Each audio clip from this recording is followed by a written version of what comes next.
To this work meeting of the Provo Municipal Council. Today is Tuesday, November 30th. Time is 12:36 p.m. Meetings of the Municipal Council are now being held in hybrid fashion. That is, members of the public may continue to view council meetings on YouTube and Facebook, or they may attend in person in the council chamber at the Provo City Center. The coronavirus pandemic is not yet over. We encourage everyone who's eligible to get vaccinated. Please protect yourself and others by following the protocols set by the CDC and our state and local health departments. Please stay safe and be kind. This meeting is being broadcast live on the web on the Provo City Council YouTube channel, where it will also be available for on-demand viewing. I remind participants to mute your microphone when not speaking to minimize the potential for background noises and conversations to be picked up, recorded, and broadcast for all to hear. We have here in the chambers today, Councilmember Hanley, Sewell, and Ellsworth, and with Councilor Hoban participating remotely. And we expect Councilor Fillmore to be joining us shortly. Councilors David Shipley and David Harding are excused today. We also have Wayne Parker, our city CIO, Council Executive Director Cliff Strachan, and City Attorney Brian Jones here with us. The opening prayer will be provided by Councilor George Hanley. Our dear Heavenly Father. Our dear Heavenly Father, we're so grateful for this opportunity to meet today, to deliberate and learn. There are many important issues facing our city at this time, and we humbly plead for wisdom and understanding and insight. We're grateful for the many wonderful staff who seek to serve us well, and we're grateful for the many citizens who engage us with their ideas and concerns. And we pray that we will be able to be wise and good in our decision making. And we pray for this community, we pray for its safety, and we pray for the abatement of this pandemic. And we say these things in the name of thy Son, Jesus Christ. Amen. Amen. Thank you. Although this is a public meeting, only the presenters and those invited by the council may speak or ask questions unless otherwise invited by the chair. Please wait to speak until called upon by the chair. And remember to mute and unmute your microphone as needed. Today we have two sets of minutes that it is proposed that we approve.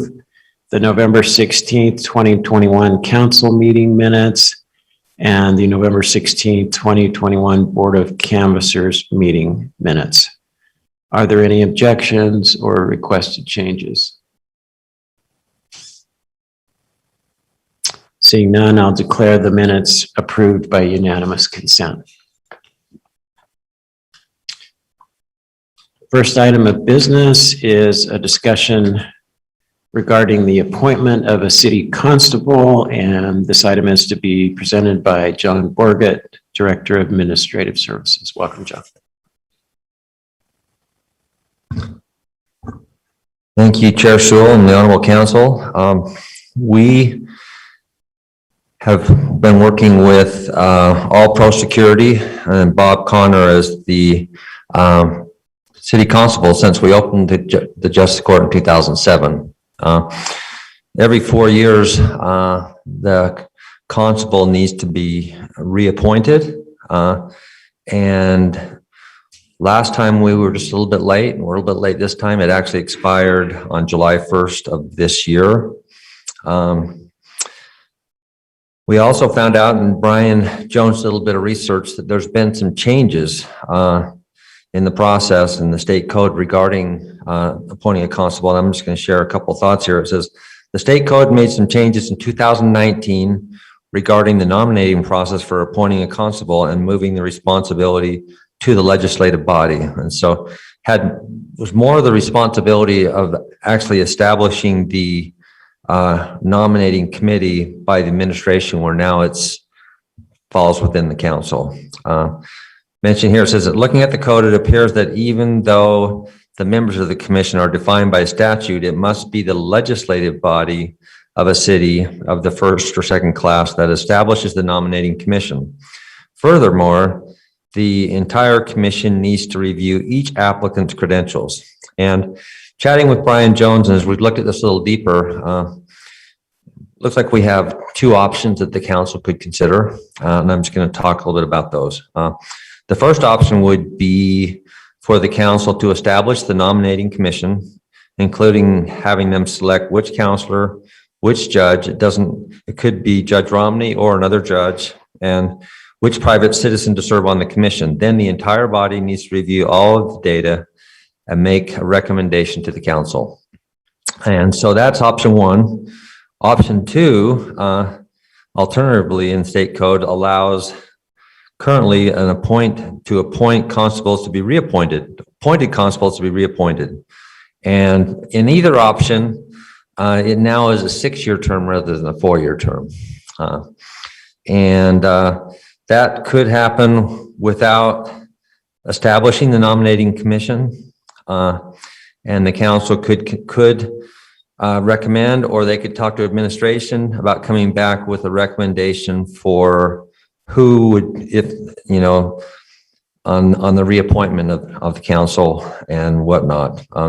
I would mention that both Judge Romney and Rhiannon Newton speak very highly of All Pro Security, and Bob Connor. I've worked with Bob, and I've been over the Justice Court as part of my responsibility since it opened in 2007. And so we basically have option one, which we reestablish the nominating commission, or option two, the council would just reappoint and likely would be reappoint All Pro Security. You know, I want to just share a couple of things about All Pro Security that could help you in which option you would like to take. I would also mention that I've invited Judge Rick Romney to be with us today to see, in case you might have any questions for him. Rhiannon Newton, our Justice Court Administrator, is out of town, but the judges work really closely with the security and with All Pro Security and the services they provide at the court. Currently, we really only have two options in the state that provide the services that we need, which includes transports and Justice Court Security and serving warrants, and All Pro Security, and then Wasatch Constables. And Wasatch Constables is out of Ogden.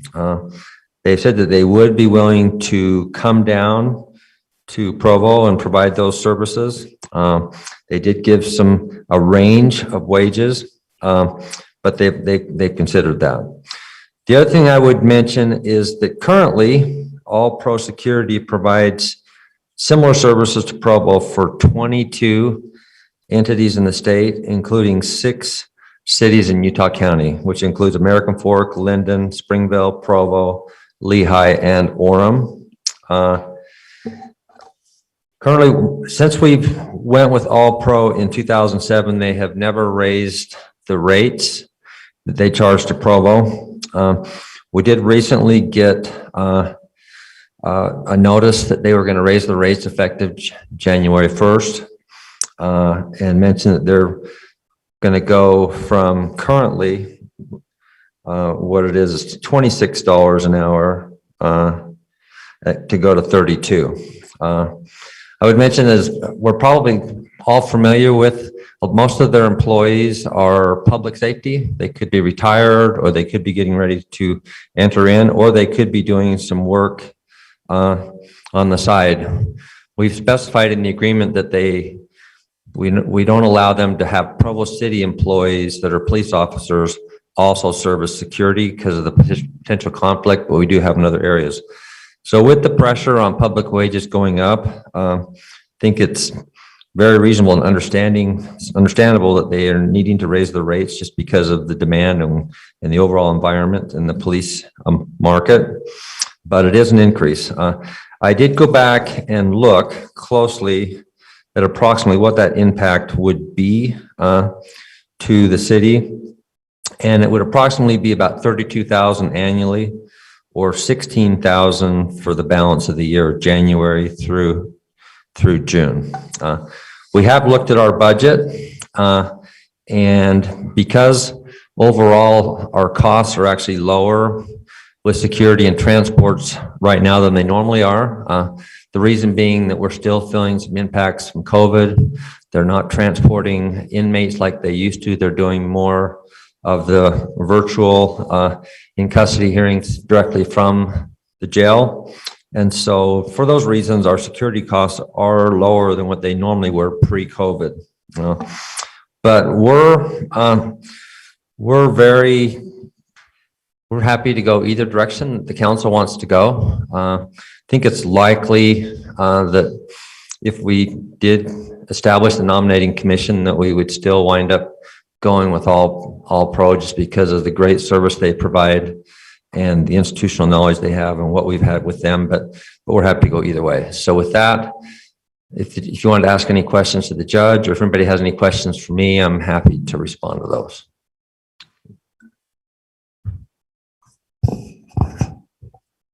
Do we know why the state changed this law? Yes, I can address that. So the change was made in 2019. The current appointment was made in 2017. It's an interesting change. There must have been somebody with our same form of government that ran into an ambiguity about it, because what the law used to say is it just said the city, and it didn't specify who in the city made a decision. And so all they did to the law back in 2019 is they added the words, the legislative body, the legislative governing body of the city is the one that makes the decision. And so the section about the nominating commission follows immediately after the section that says the city may decide if they want to have a constable. So it's kind of set up as you can decide if you want to have a constable. If you decide you want to, here's the procedure for a nominating procedure. And then a couple sections later, there's a provision that says, once one is already appointed, the legislative body can just reappoint for successive terms until they decide to do something differently. And that's where the two options come from. Does the law say once one is appointed by the legislative body or once one is appointed, period? Is there some ambiguity there? No, I looked, before I change screens, let me tell you, Sure. let me make a different comment, because based on the screen that I'm looking at, and then I'll look up the other section for you. Right.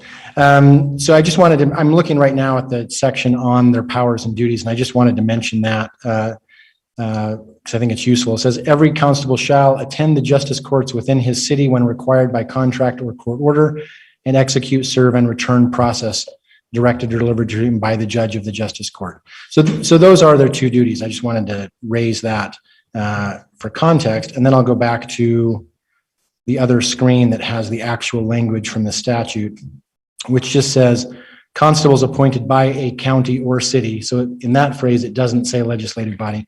Constables appointed by a city are appointed for terms of 6 years and may serve more than one term if reappointed by the legislative body. So you've got the two options. This is a summary. So it sounds like we still would just appoint, but you don't have to go through the. Right. Yeah, those are the two options: are to reappoint without forming the commission, or form the commission and do the process. The other thing I would point out, especially just given that Mr. Ross walked into the room a second ago, is that the other two members by statute of the nominating commission are the city attorney and the police chief. So.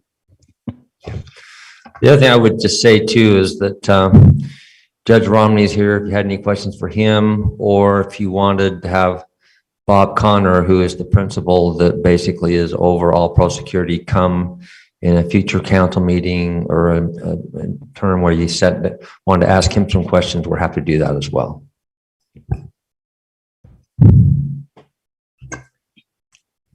I think it sounds like it's a foregone conclusion of who or how, I should say, who the constable could or should be. However, I do think it's appropriate to have some minor oversight every 6 years and do this process with a committee. I think it would be pretty low budget in terms of time. And then the next council in 6 years can determine if they want to We'll do it another way. I had a question about the composition of the committee. You said there were 3 members, is that right? There are 5 members total. It's the city attorney, the chief of police, a member of the council, a judge, doesn't specify any more than that, other than it must be someone who is a judge, and a private citizen from the community. So if the council wanted to go through the process, there's really 3 of those 5 that we would be responsible for selecting. Correct. Right, okay, thank you. I would also say that right now, All Pro Security is still providing services to the city and to the Justice Court. Technically, they shouldn't be because they're not the appointed constable, but they have been since July. And so if you wanted to establish this committee, we would just continue to provide services until we came back and determine what the decision was of the council and the committee. Yeah, I don't, I mean, I don't hear any reason for concern. If the recommendation is reappointment, I'm okay with just letting that happen. Let me just share with you, I was part of when we opened the Justice Court initially. And we basically created the space across the street. We were really nervous about the constable and the services they provided. We were nervous about the officers showing up on time, being dependable, handling situations appropriately. We had a whole list of things that we were just kind of uptight about it. And to be honest with you, it went very smooth, and the overall relationship and the service that they have provided since 2007 have been fantastic. The other thing is, I believe we were the first entity that they started providing these services for. Isn't that? Yeah, we were number 1, and now they're 22.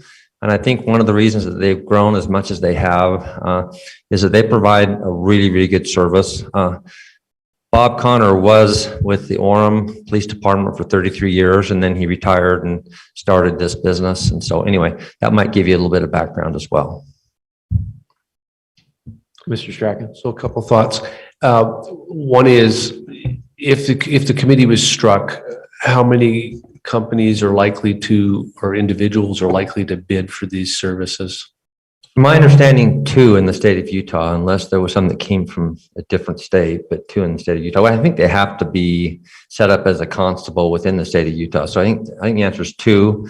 There are more that are listed, but the 2 is what, based on the services that we would need, that's how many that would come forward. And the one's based out of Ogden. Did you do an RFP on this then? Like No, how did you get proposals?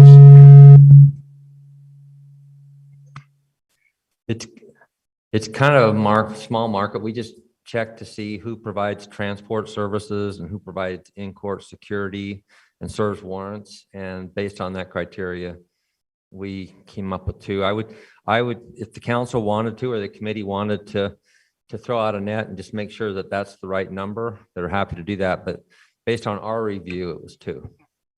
Council, I think the ideal thing would be for the council to give clear direction to what step to take, because either you can come back with a resolution appointing a constable, or you could have you could strike the committee, but it would be helpful for the council to give clear direction so they can move forward. Cliff, your mic, it seems, is off. My mic is giving feedback, but so I would suggest a motion, and if you don't have 4 in favor, then you could go offline and you know, the next couple of weeks and poll the rest of the council and get a sense of what there is to do, and then provide that direction one way or the other. Thank you.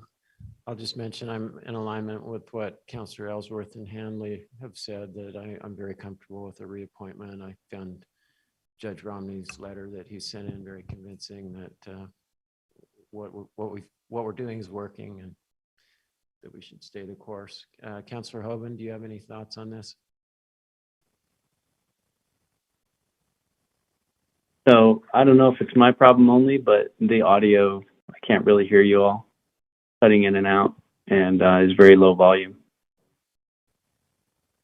Maybe it's just me. I'll try leaning into the mic more. Counselor Ellsworth? Just to clarify, excuse me, just to clarify, I would be in favor of convening the committee in order to periodically evaluate the services that are being provided to the taxpayers. Starting this time? Yes. Okay, thank you. Well, we're in an unusual situation here. Mr. Parker, I don't know if you remember, but I don't remember being in a meeting with only 4 counselors. So we're in a position where until Mr. Fillmore arrives, we have to be unanimous or we can't do anything. So That is fair.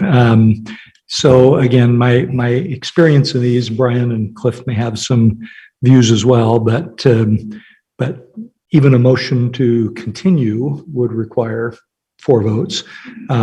What you could do is if there's not a consensus, you could simply move to the next item on the agenda, which has the effect of continuing without taking a vote. And then when you either get to consensus or you have an additional council member join you, you could bring the issue back up. So those would seem to be the logical choices. sounds good. It appears, go ahead, Counselor I Ellsworth. was going to make a motion that we continue this. Okay, we have a motion to continue the item. Might I suggest that normally when we talk about continuing an item, we're usually pushing it to the next meeting. You could decide to wait later in the meeting and bring it back up before the end if you don't want to, unless your intent is to push it back at least 2 weeks. Yeah, my intent is to push it back at least 2 weeks. If another counselor joins, then we have to have this information relayed again. And so we might as well just wait until we have 7-ish counselors to repeat the information. Understood. Motion by Counselor Ellsworth. Is there a second? I'm not sure. Second that. No. Second by Counselor Hoban, and the motion is to continue until our next regular meeting, I believe. Is that right? Mr. Chair, and well, let me just intervene and say, depending on what Councillor Ellsworth wants to do with this, this isn't the kind of thing where you have to have, you got to take final action in a meeting. You don't necessarily have to give direction in the meeting. So the original motion was just to continue, and she did say it was her intent to not have it come back up today. But one possibility, rather than bring it back to the next meeting, is if there is a consensus about which direction to go, that consensus could be relayed in the interim to leadership, and leadership could put on the agenda a motion to convene the committee or a resolution to reappoint. But you can also just have the entire discussion in the meeting, whichever way you prefer. Does it, excuse me, does this have to be done in a public meeting, or is it like a task for a work meeting? Well, that's a good question. I think the resolution reappointing would need to be in a public meeting and by custom and practice in the evening meeting. The convening of the appointing commission probably doesn't even need to happen in a meeting. If there was a formal written consent to 4 or more council members to create the appointing commission and say who was on it, then that could just kickstart the process. That sounds like an efficient way to use our time. It's just to do it offline.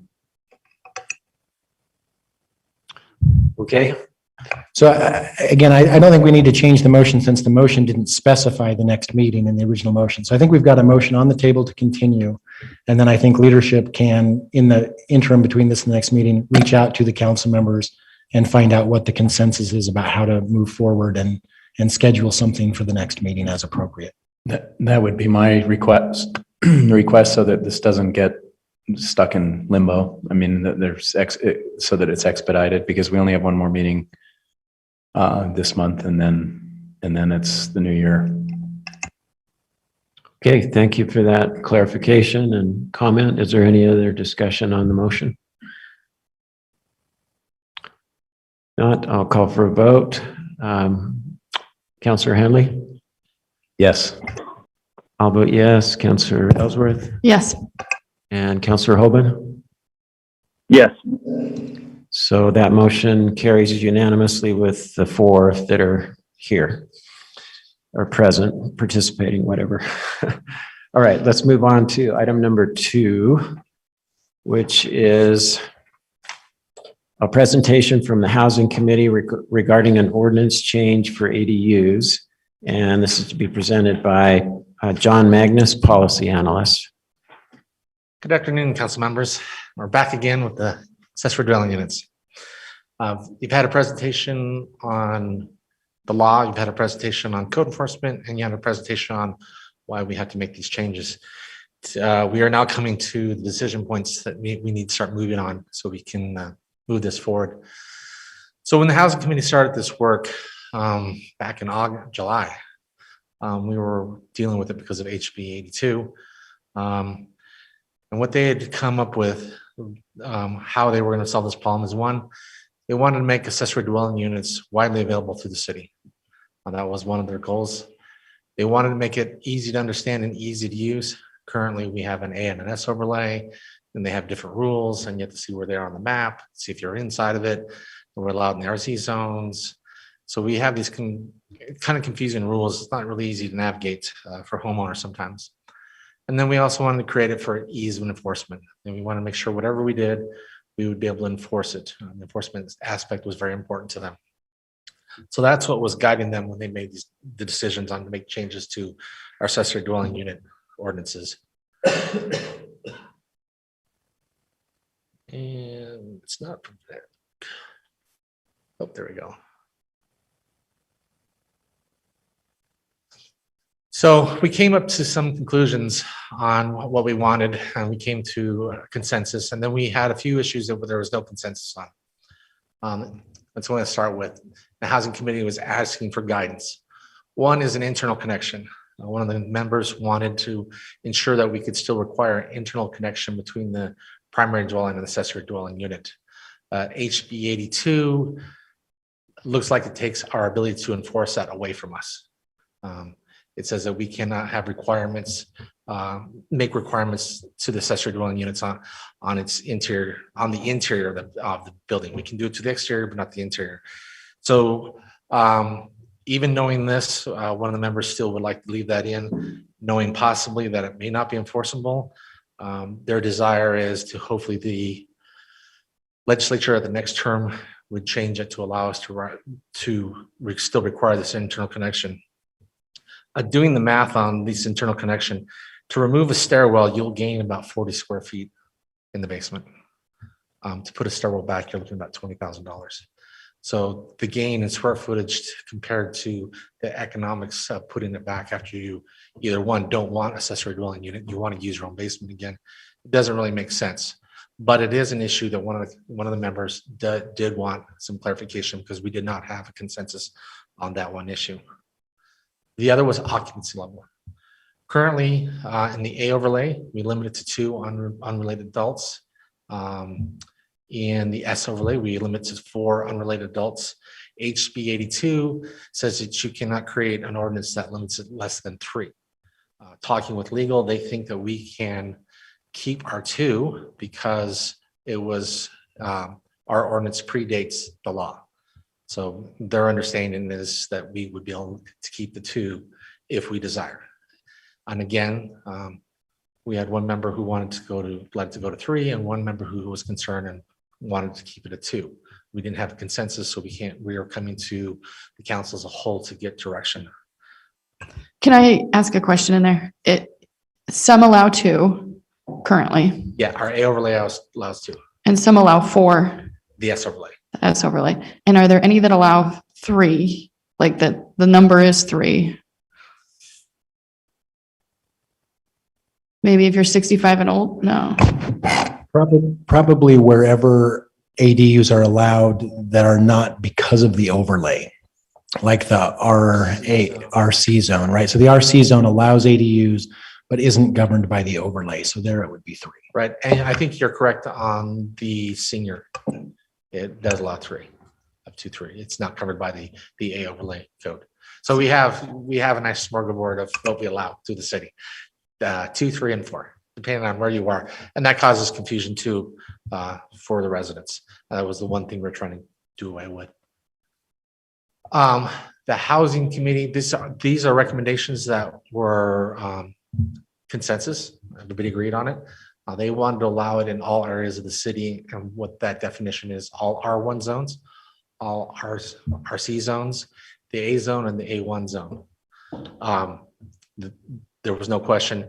And when this was brought to you back in September, the council voted to send it to the Planning Commission with this recommendation, knowing that if it passed at the Planning Commission came back, you could narrow it down if you wanted to. So that is still a recommendation of the Housing Committee. Nothing's changed. Planning Commission passed, approved the ordinance allowing it in these zones.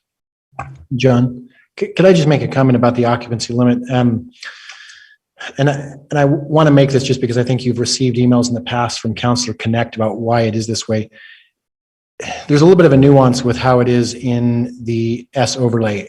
By default, it's actually still only 2 in the S overlay, but the ordinance allows you to get a special permit for additional occupancy only in the S overlay, not in the A overlay, if you meet certain requirements, which are off-street parking spaces, the ADU is not located on the ground floor, and the owner lives in the main part of the residence, not in the accessory unit, which is permitted, but not if you get the, so if you meet those requirements, you can get a permit to go from 2 to 4.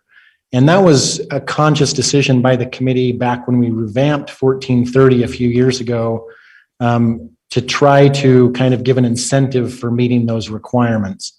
And again, I don't know that has much to do with your policy decision today, but I just wanted to clarify that little aspect of it, because I know Councillor Connect, or prior Councillor Connect, had previously sent some emails out about that distinction. Thank you. Adds to the confusion on the ANS overlay.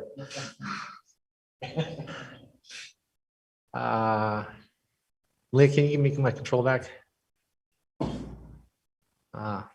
Leah, can you give me my control? You've got the locked up. Thank you. Okay.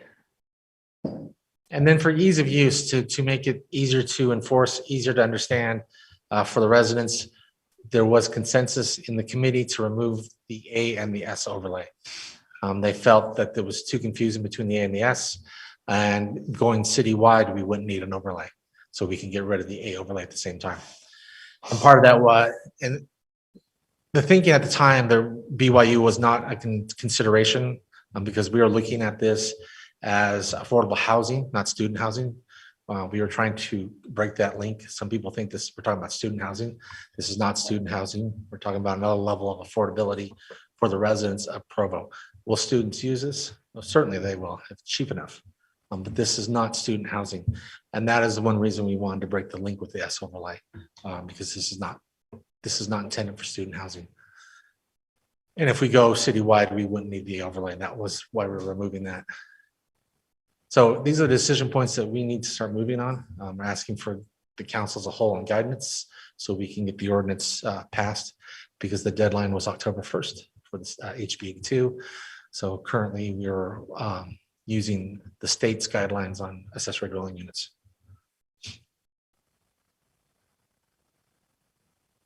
So the internal connection is the first thing. Like I said, our code currently requires it. HB 82 says we basically can't mandate it. We're asking the council for direction. When we write this, do we leave that section in or do we take it out? Is that a discussion you want us to have right now?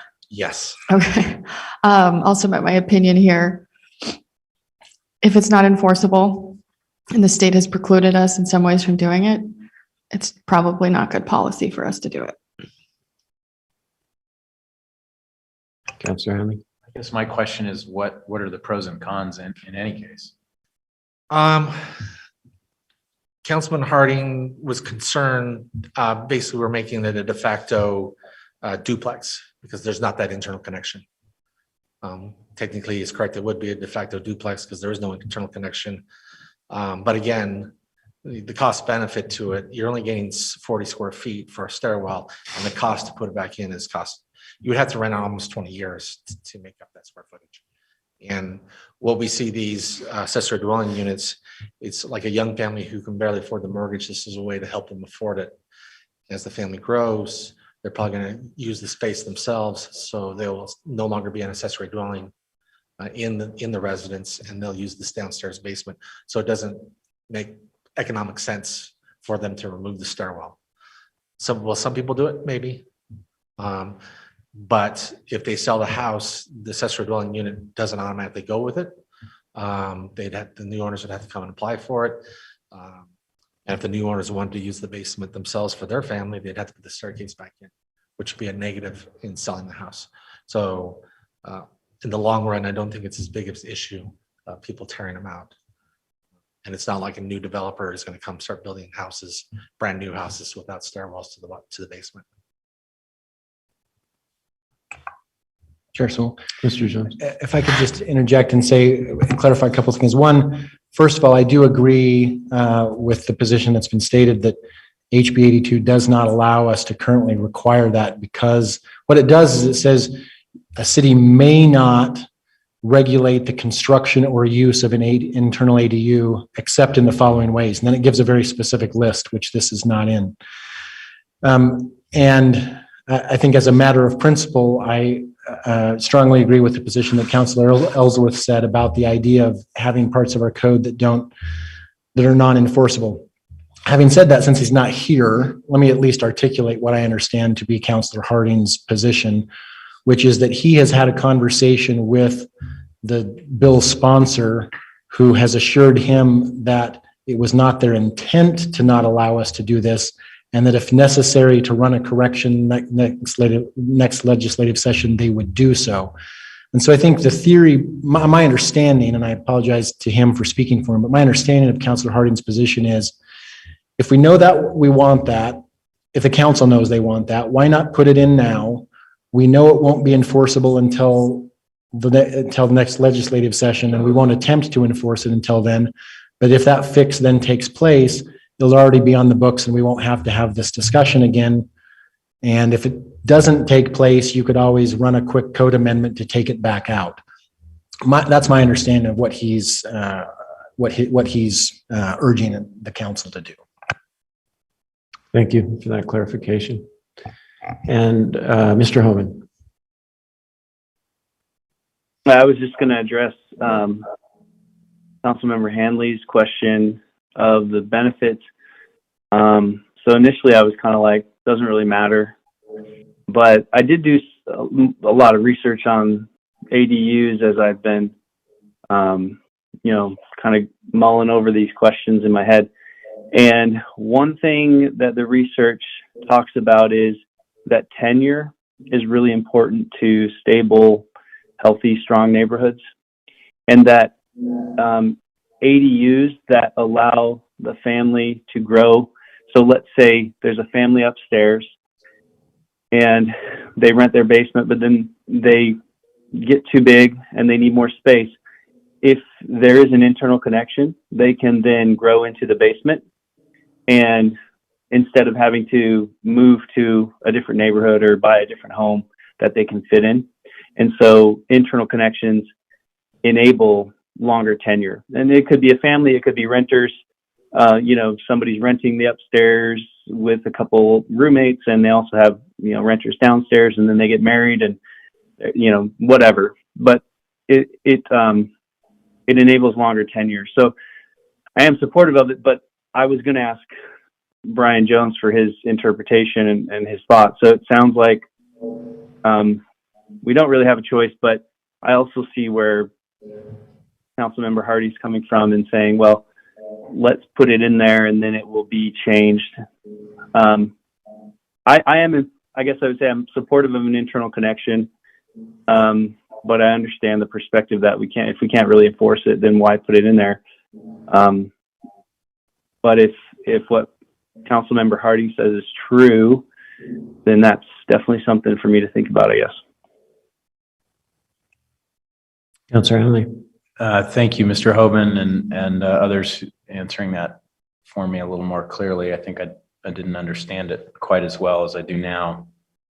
I think I very much like the idea of requiring it. I don't have any opinion that would possibly match Mr. Jones's expertise on this, so I'm going to defer to him. But in terms of the legality of it, the requirement seems very sensible to me because what I don't want, I don't think any of us wants, or at least maybe I'm making an assumption, but I don't think any of us wants to see an ADU policy that turns into a sort of proliferation of duplexes, right? Where you end up with out the kind of tenure that you're looking for.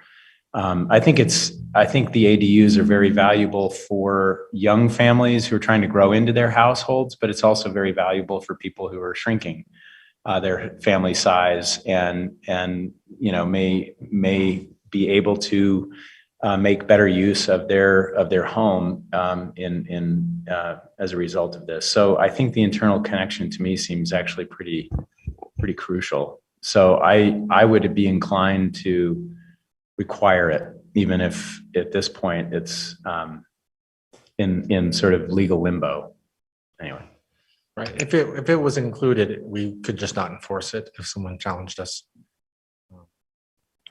They would prevail in court eventually. My thoughts are similar to what Counselor Hanley just expressed. I'd like to keep it for the reasons that he mentioned and until this is sorted out at the legislature, whether that's going to be allowed or not. Can I add something here? There's maybe 4 decision points in this. And my hope is that we can make this law as simple to enforce and as simple to live by as possible. So throughout these decision points, if we could adopt this lens that does not overcomplicate it and create 2 and 3 and 4 different alternatives or like a matrix of permutations and this, if that, that would be ideal. And so I don't think that we should include an element that is outright and contrary to state code. And I don't think it's the simple solution. I think it's just as simple to go forward in April of next year and tweak it then if we want to include stairs. But if the council wants to go that way, sure. But I'll just say again, I hope that we can opt for simplicity so that citizens have the opportunity to understand this and understand what's allowed in their neighborhood, on their street, in their city, and that the administration has more simplicity and enforcement. Thank you. Counselor Fillmore, and welcome, by the way, and welcome to Mayor Kafusi as well, who joined us earlier. Thank you, Chair Sewell. I apologize for being a bit late to the party. I share Councilwoman Ellsworth's desire for simplicity, if that were possible. Unfortunately, I see this as a very complicated matter. It's really a very multifaceted issue, and that's why we're agonizing over it. I acknowledge the benefits to senior couples, to young couples looking to get ahead. But I also have to acknowledge that in my district anyway, the comments, which are accelerating and with a high degree of alarm, are about 9-1 against expanding ADUs broadly throughout the whole city, including District 1. These are folks who say, look, we have an established neighborhood. We love it. This is why we bought our homes. This is why we made our major investment here in this neighborhood. And we're not very eager to see it transformed by legislative fiat. Now, I understand that the legislature has made this a matter of urgency, kind of put a gun to our heads. But I think it's very difficult at this point to try to guess or anticipate the extent of the impact of this.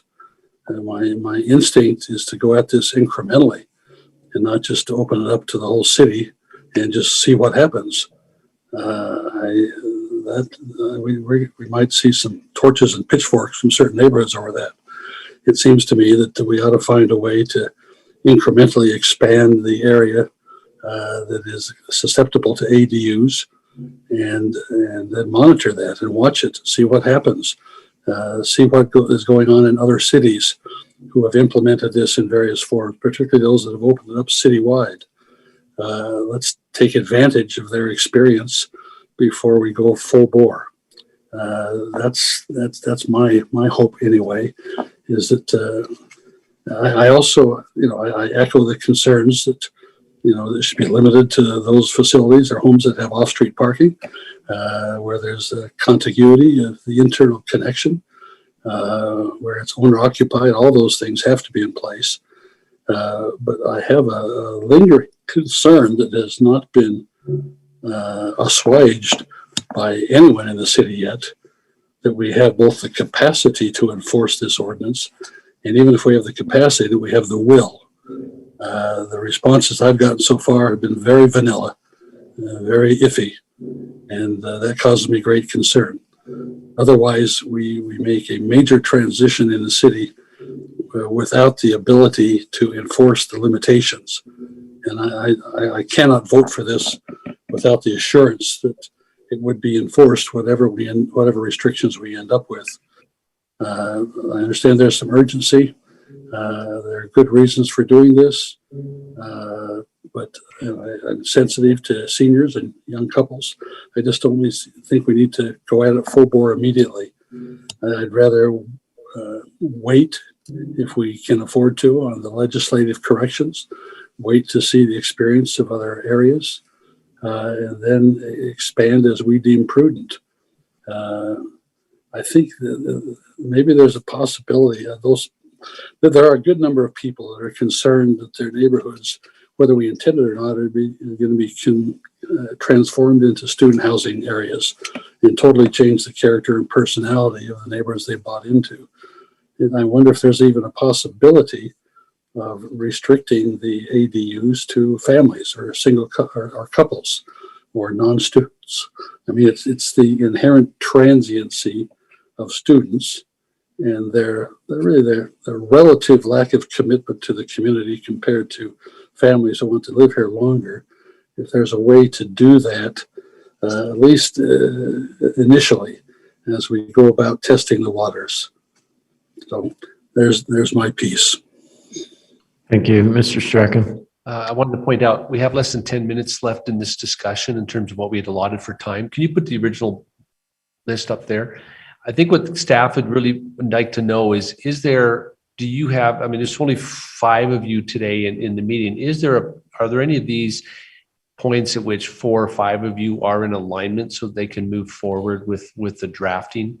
Otherwise, we'll end up having to bring this back and re-debate every issue again. So we're just trying to encourage you to move forward through the points where you can get some agreement on. And if I could line, since we were talking about internal connections, Mr. Fillmore, did you have a specific opinion on that issue, whether we should continue to require them, even though because of HB 82, they're currently, that requirement is currently unenforceable, but given Mr. Harding's mention that the bill sponsor is open to the idea of changing that?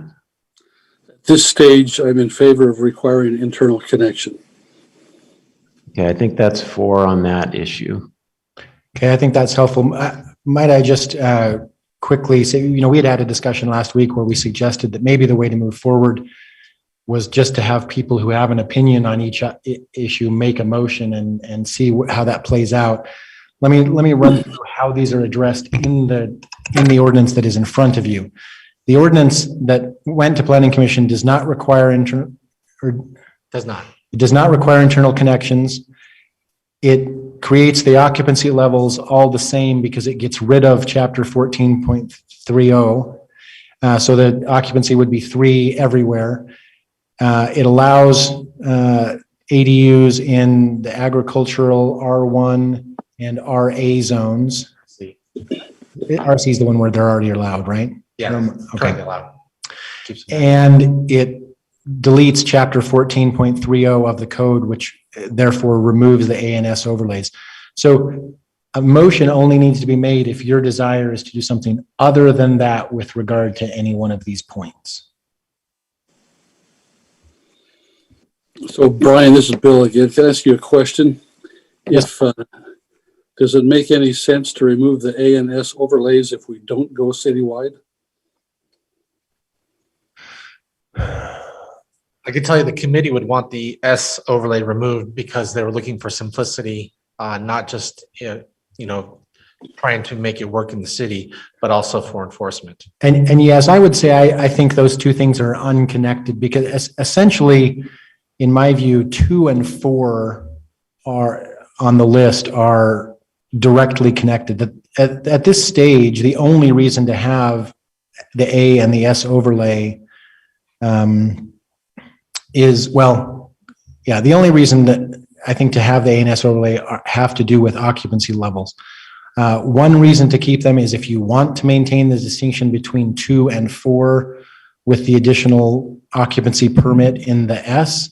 And the other reason would be if you want to assert that because the A overlay existed before HB 82, you can continue to restrict occupancy to 2 persons. If your bottom line on the occupancy level question is that it should just be 3 everywhere for simplicity and to avoid controversy, then I don't think there's any reason to keep the A and the S overlay regardless of whether you're going citywide or not. My preference would be to keep the current occupancy levels until we get a better sense of how this is going to play out here and elsewhere. But maybe, Brian, maybe you can answer my question. Maybe this is wishful thinking. It has to do with the transiency issue. Is there a way to write our ordinance such that ADUs, at least in certain areas of the city, are limited to married couples or families? I don't believe so. I think that would be discrimination based on family status. Mm-hmm. Would you discriminate against me? Against you? Heaven help me. I'm just trying to find a way to address the concern of many homeowners that they don't want their neighborhood turned into student housing. And I don't know how to do that, Brian. Can you help? Probably not. I think the only way that you can do that is by trying to target the neighborhoods where you prohibit them while not exceeding the prohibition limit in HB 80. Yeah. Can I add something here? So from my perspective, I'd rather keep it at 2 and 4 and keep the overlays. Although that doesn't accomplish the goal of simplification, does it? And I'd like to look at the very narrow approach to those expanded areas where it's allowed. And my instinct is, rather than just pick this or that neighborhood or this or that zone, my instinct is to take a look at those areas where ADUs are now allowed and expand outward from that area, for the simple reason that those neighborhoods and those contiguous to them have some experience and presumably some tolerance of ADUs, and it would be easier to expand outward from those currently approved areas as we look at this as an experimental phase. The map up on the screen right now. So we were asked by Councilor Hoban, if we use the center of BYU, what would it look like? Basically, we have to go 2 miles. So that circle represents anything inside that circle, or any neighborhood being cut through by that circle would have to allow accessory dwelling units for us to meet the requirements of 33%. So we're absolutely certain that we're not at 37%, and we might get some help from the legislature to clarify their intent on the 37%. And therefore we'd make it retroactive to what the legislature does. We are not at the required level by the statute. Okay, I understand Brian's analysis, and I agree with it.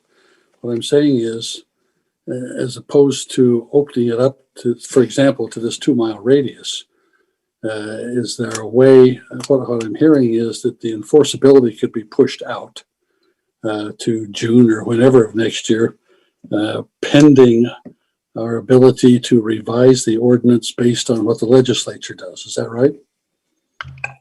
Let me recharacterize what you're saying and see if I think you've answered, if this answers your question. One point of view about what HB 82 does is it preempts, as of October 1st, all city ordinances that prohibit ADUs throughout the city, and that we cannot enforce against an illegal ADU or what would have previously been an illegal ADU until we come into compliance with HB 82. Under that read or interpretation, if I'm understanding your question right, one option that the council has is to not address HB 82, knowing that the city cannot enforce against what would have been an illegal ADU prior to October 1st until either the state legislature changes state code or the council comes up with a solution that it enacts in city code.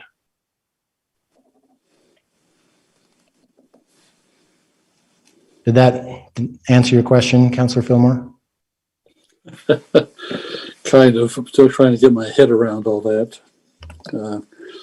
You've been at it for several months, so you've got a head start on me, Brian.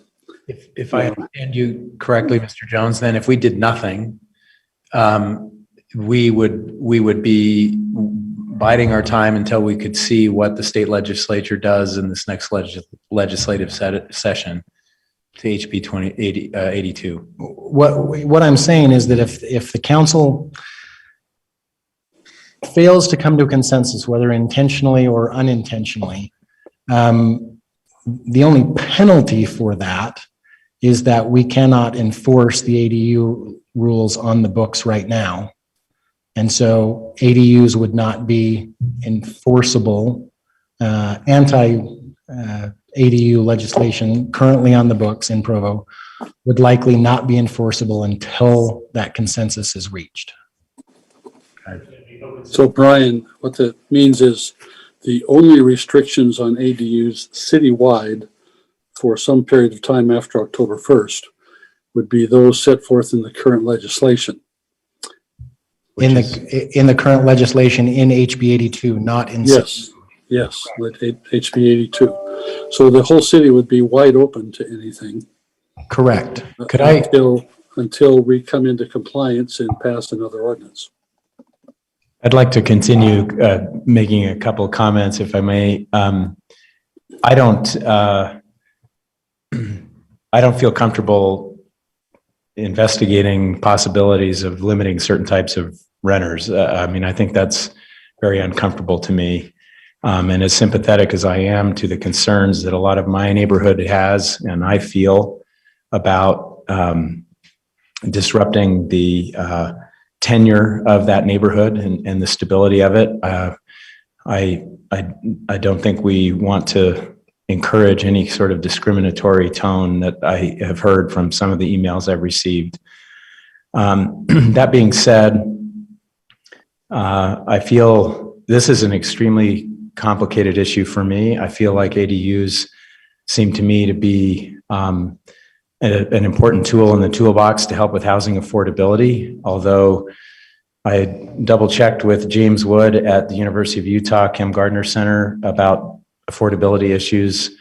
There doesn't seem to be complete consensus on whether or not ADUs actually make homes more affordable by virtue of allowing somebody to rent out a portion of the house, or whether that also simultaneously increases the value of the house and therefore raises the price anyway. That's a little confusing to me. But I like the idea of flexibility, allowing for modest density. I've lived in this area where this has been allowed. The key victory in my neighborhood was requiring the owner occupancy. And you know what? I'll take the 10 to 12 couples that live in my neighborhood, I'll send them anywhere in the city and they'll make that community a better place to live. So I don't think this is, in my experience, it hasn't degraded anything whatsoever. I think it's enriched my neighborhood. But I do think this all hinges on enforceability, and that I do share a lot of the concerns that others have expressed about enforceability. in my mind. But I just want to expedite the 4 issues. I think I'm in favor of requiring the internal connection. I don't know if I can go back to that list so I can quickly remember what it was. I think I'm in favor of a uniform occupancy level. I think 3 seems reasonable to me. But my big hang-up is number 3, really. I think removal of A and S is probably necessary if we're doing any sort of expansion. At the very least, it seems logical that we're going to allow ADUs where they're currently allowed, right? So the A&S seems to sort of not be necessary anymore. But as I've said all along, I'm still trying to figure out how you increase access to ADUs in the city in a way that's fair and equitable, and that certain parts of the city aren't being burdened with that or given that opportunity, however you want to see it, and others are not. That seems, so that's where I'm struggling. I don't necessarily like the idea of jumping all the way to 91% in the proposal that we're looking at. So I am interested in some possible incremental way, but I can't wrap my mind around what the best way to do that is. So if a simple 2-mile radius is the easiest way to do that, maybe that's the best we're looking at, but that would be where I just feel like we need more conversation. And I certainly don't feel like with 2 of our council members missing today, that we ought to take any action on this until we have them back. To let you know, staff's preference for, if we're going to do it incremental, would to be allowed in the R110. The reason being is the R110 are bigger lots. The parking won't be as big of an issue because it is a bigger lot. They'll be able to get more cars on it. Sticking it just in the R16, we would have more parking issues, create more enforcement. So staff's preference, if we are going to roll it incremental, would be to look at just going into the R110 current. What percentage does that get us? It depends. If we do R110 plus all the A and the S overlay, it takes us to 54. If we pull back some of the A and the S overlay, it decreases us. But the other problem that we are facing is the RC zone. We are constantly rezoning that to LDR, VLDR. So the RC zone is slowly going away. So it's going to eat into our percentages as time goes on. Councillor Hoban. Yeah, just for simplicity's sake, I like the idea of the internal connection, but I wouldn't want to hold up something good for that. Occupancy levels, I'm okay with uniformity. I like what Councillor Ellsworth was saying around making it easier to enforce. I think that anything that'll help staff, and I do want to have further discussions with staff and even the administration around enforcement and tools and resources and such. But so simplicity's sake, I like 1, but I could let that go if we needed to. 2 and 4 I'm okay with, and then 3, of course, like everybody's stating, how exactly do we do this? Do we just go to 91? Do we go to 54? I'm that's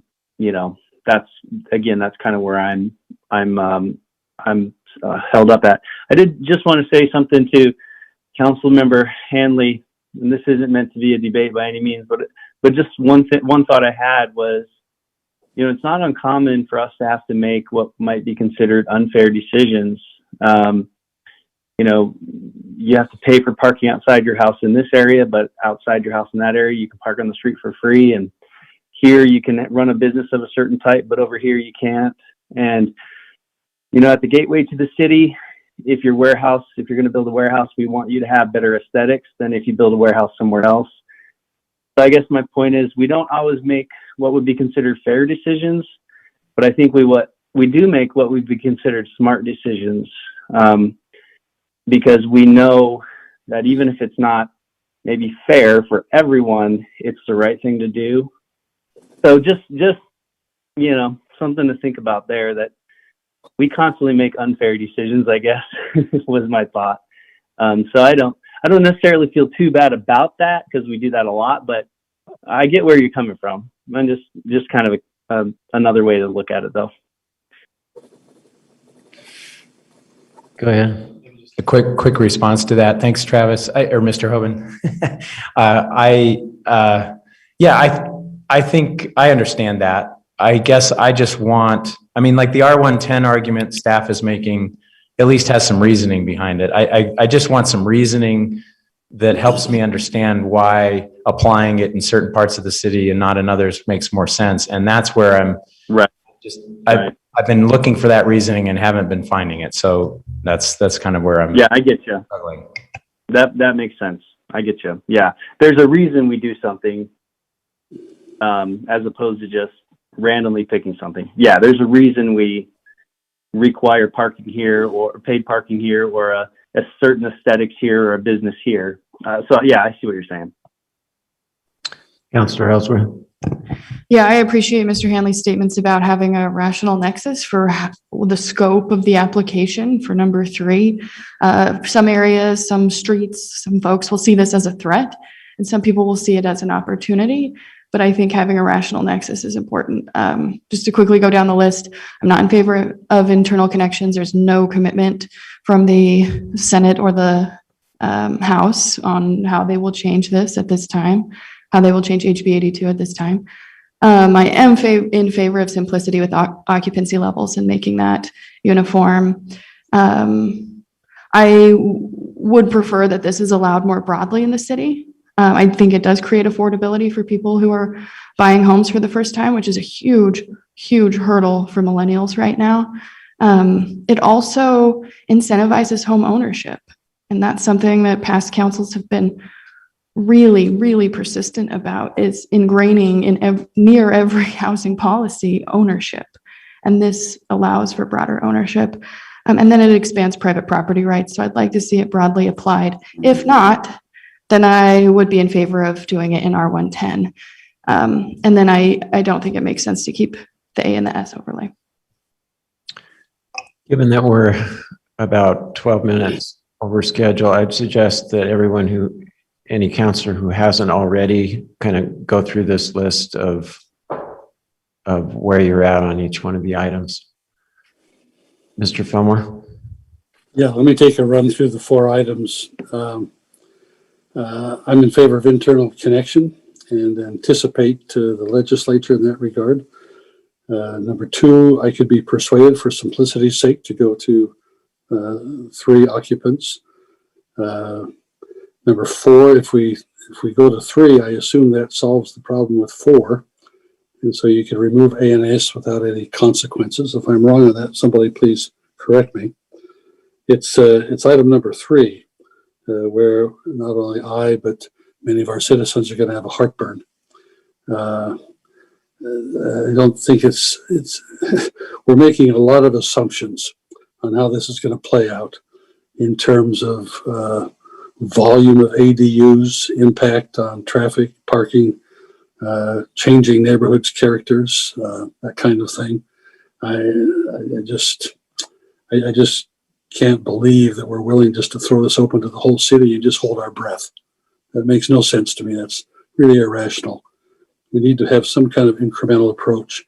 And I would suggest that those who seem in favor of R10, that probably, in my mind, is one of the worst options, to just pick that group. There, frankly, you're going to find a higher percentage of people opposed to ADUs in those zones. And if you thought we had a lively turnout recently for parking, you just wait till we have a town hall on ADUs in the R10 zones.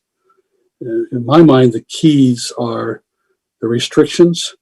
How far can we go there to try to stabilize neighborhoods and allay the fears of our citizens, particularly in established neighborhoods?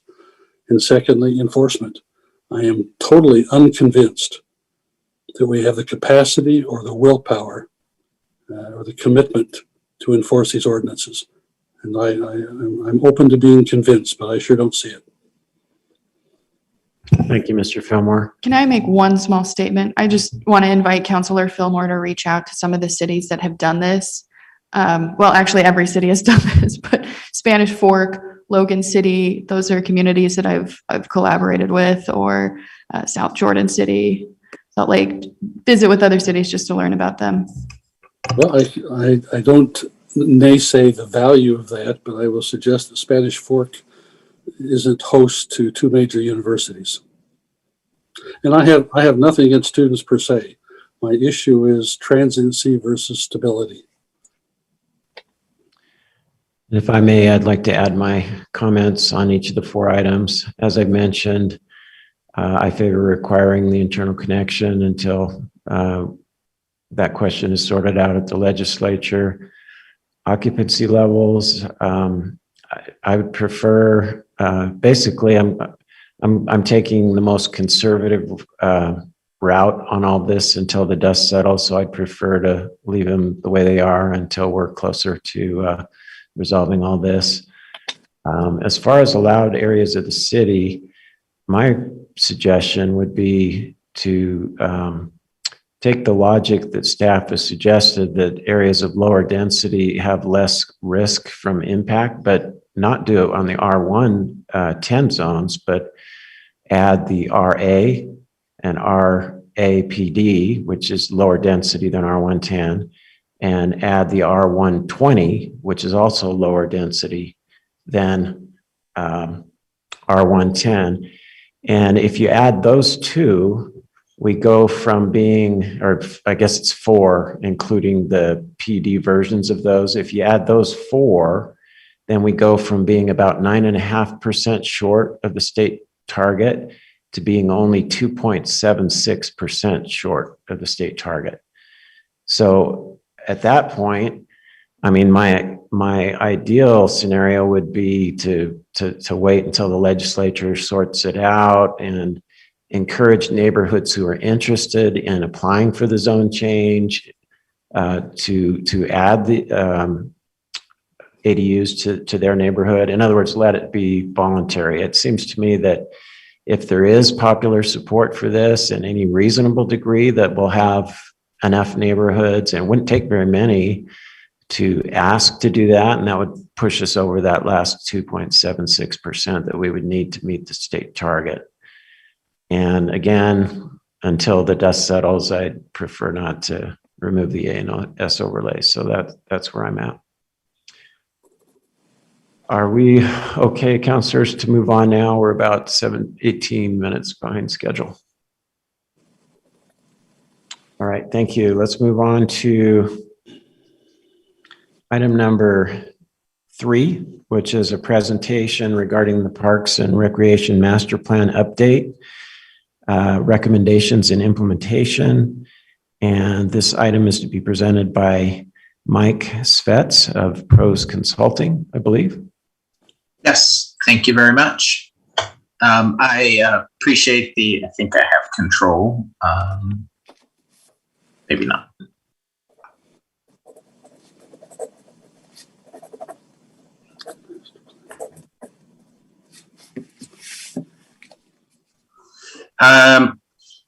Just a quick note, this is the actual document, not the presentation.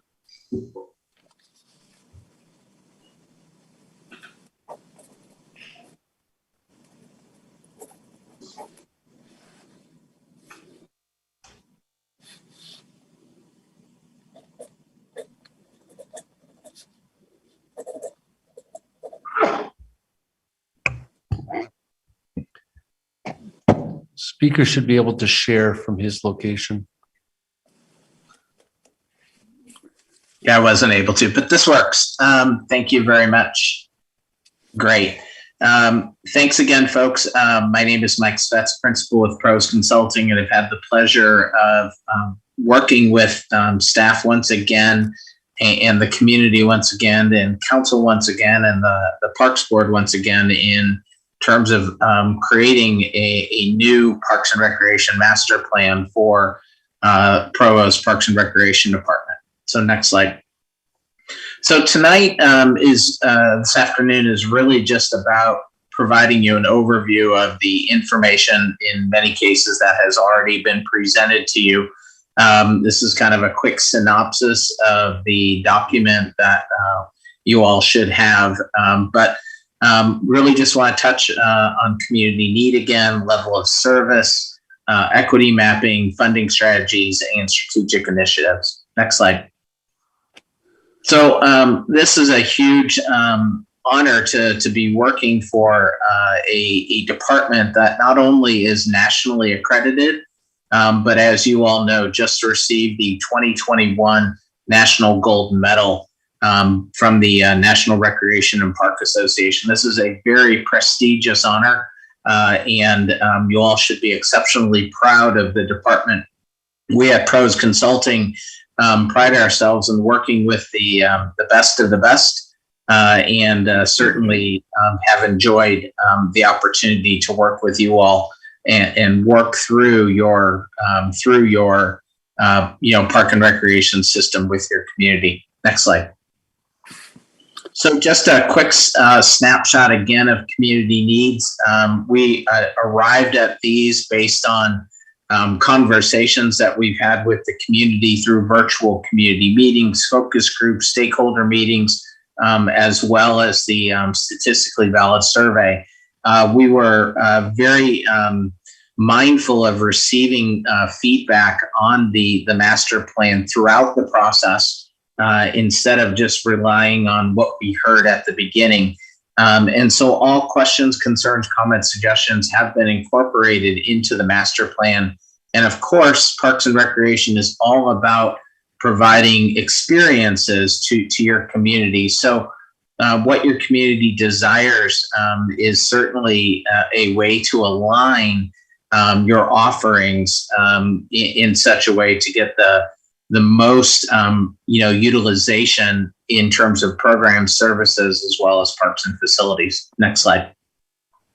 So you have, again, these are the prioritized needs from the 2020, 2021, when we conducted most of the community engagement. Again, we have broken these down into high, medium, and low.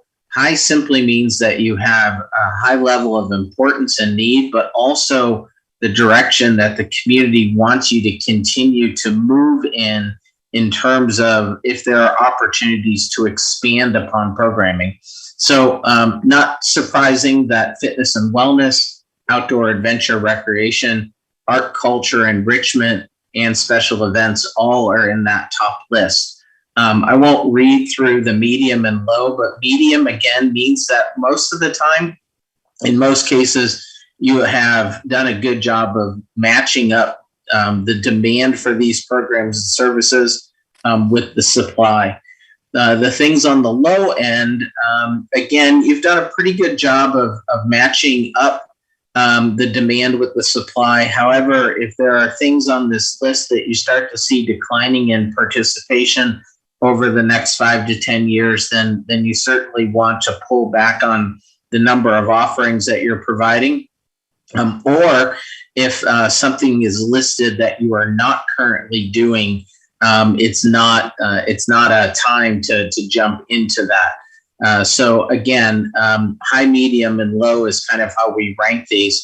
One thing about programs, and it's a little bit different than talking about life cycles when it comes to parks and facilities, is you have to continue to evaluate your program and service offerings annually. You all do a great job of doing this. And so it's expected that this list will not be the same in 5 years as it is now. So by continually evaluating your offerings and reaching out to the community, getting their feedback, you will again be able to tweak this list as you go forward with regards to your program and service offerings. When we look at, next slide, when we look at your parks and facilities and amenities, so this is the infrastructure. These don't always align with programs and services, because when we think about programs and services, those are the things that the department is formally offering, where people are registering, for whether it's a membership or taking a class, actually having to engage with the department in order to participate. Park facilities and amenities don't always align with those programs and services, simply because you're incorporating both those formal experiences offered by the department as well as self-directed activities. So Again, not surprising when you look at your community and neighborhood parks coming out at number 1, trails, both unpaved and paved as 2, natural areas and the continued preservation of those as 3, water, river access, and campgrounds are 4 and 5. So if you have real opportunities to expand, and I think the majority of this is going to be within your trail system, access to the Provo River, and possibly doing something with a campground, near the lake would be an opportunity. Again, facility amenity needs in the medium category.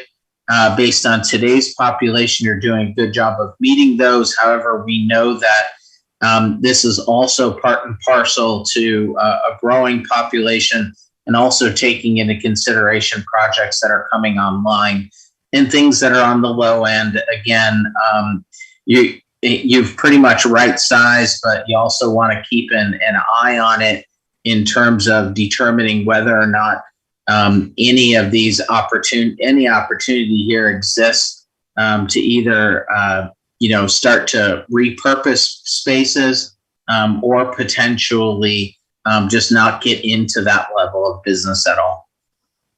Next slide. So when we talk about level of service standards, we're talking about the infrastructure, what you need in your community to support the experiences most desired. Next slide. And when we look at level of service methodology, we're taking into consideration a number of different factors or variables. What your current service level is and its utilization, your general plan update, the 2018 impact fee, since we know that impact fees certainly contribute to new park development in growing areas of your community. We need to be in alignment with that study as well. And then other things such as NRPA guidelines, market potential indices, where you have supply or growing supply, prioritization of community need, and of course, financial sustainability. So this is just a very quick, next slide, is a quick synopsis of park and acreage, your parks and acreage. So we are creating a level of service that is in alignment or trying to stay in alignment with your impact fee study, and also to take into account the growth that is planned in your system. So you're currently at about 3.99 acres, and we're recommending you increase that to 4.4 acres per thousand. This would translate to needing an additional 135 acres over the next 8 to 9 years. Next slide. However, we also recognize that in addition to your existing inventory, you also have future planned inventory that is in the neighborhood of 127 acres. So your grand total of your existing plus what's planned equates to about 620 acres. This does not take into account recreational spaces associated with your rec centers, special use parks such as the golf course, shooting sports park, or even property where you have park-like amenities associated with peaks, or covey. And so next slide, how does this all translate to impacting your level of service? Well, based on the 4.4 acres per thousand that we're recommending, before we took into consideration your planned parks, you needed 135. What you need in the future is an additional 9 acres of neighborhood parks based on that 4.4 acre per standard. So the department should be commended for planning forward. You all should be commended for providing the resources necessary for the department to plan forward, so that the backbone of your park system, neighborhood, community, and regional parks, the amount of new acreage that you're needing to acquire over the next 8 to 9 years is pretty minimal in nature. Next slide. So from an equity mapping perspective, again, this was shown to you all previously. but just a quick snapshot. Next slide.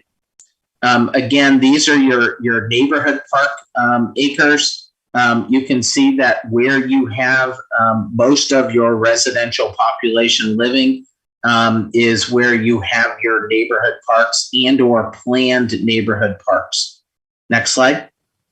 Community parks are, as we've said before, are neighborhood parks on steroids, and these provide typically larger offerings, more amenities, larger acreage. And you can see that if we overlaid the neighborhood parks with the community parks, that you would end up with almost all of your community being covered by either neighborhood or community parks in terms of accessibility. Next slide. But then we add in, next slide. Then we add in regional parks.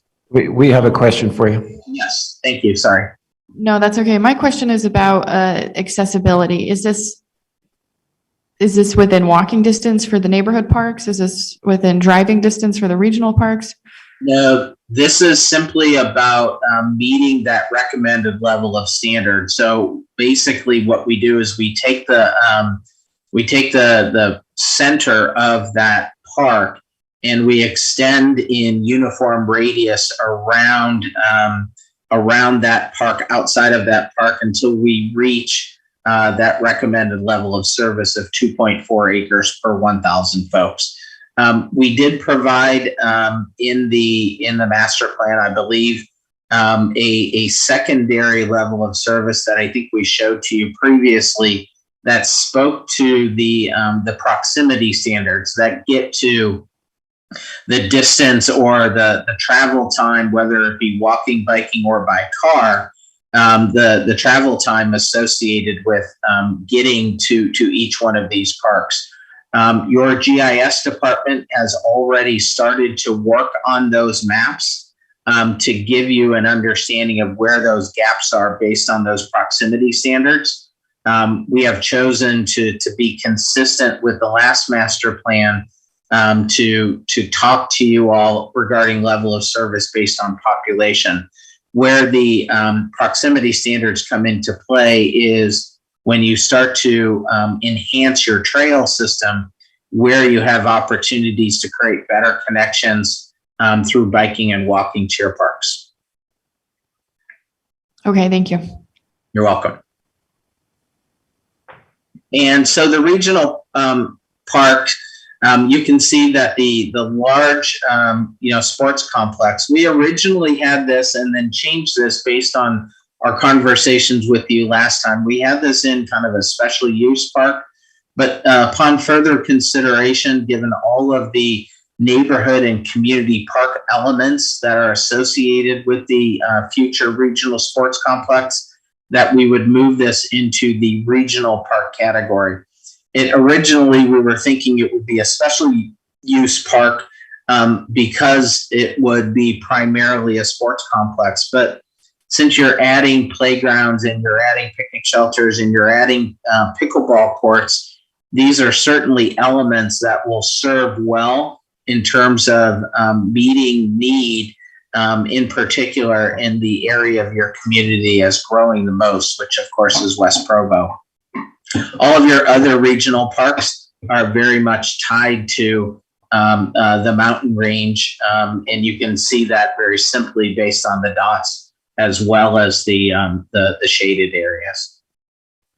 Next slide. So funding strategies, this is short and simple and sweet. Next slide. Your primary funding strategies are your dedicated sales tax, which is the RAP tax. That I believe is set to sunset in April of 2026. It'll effectively end then. This contributes about 10% of the overall operating budget to support Parks and Recreation, about 1.6 million annually. Of course, park open space trail bond issues, if that was an opportunity for you to expand. Grants, which I know is a significant portion of your upcoming or your current capital improvement budget. I believe about $6 million worth of grants are helping to fund the capital improvements identified in your 2022 budget. And then, of course, development fees, impact fees. This does, again, make up about 10% of your overall capital improvement budget as stated for 2022. Next slide. Strategic initiatives. So this kind of summarizes the direction of the department over the next 8 to 10 years. Next slide. So the first, of course, is community mandates, and this is aligning your system with what the community desires most. And a couple of things to kind of point out. As we said before, with the exception of a few projects that you have on the books right now, you're not going to be in need of growing your park system significantly. So what this means is that you'll have to think about continuing to reinvest in your existing system. We identified in the master plan improvements for each and every park, and many of within your existing system.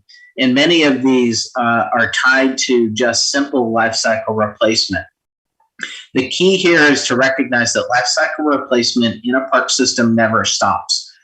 Just like it is with a car or your home, you continually have things that need to be replaced at different times.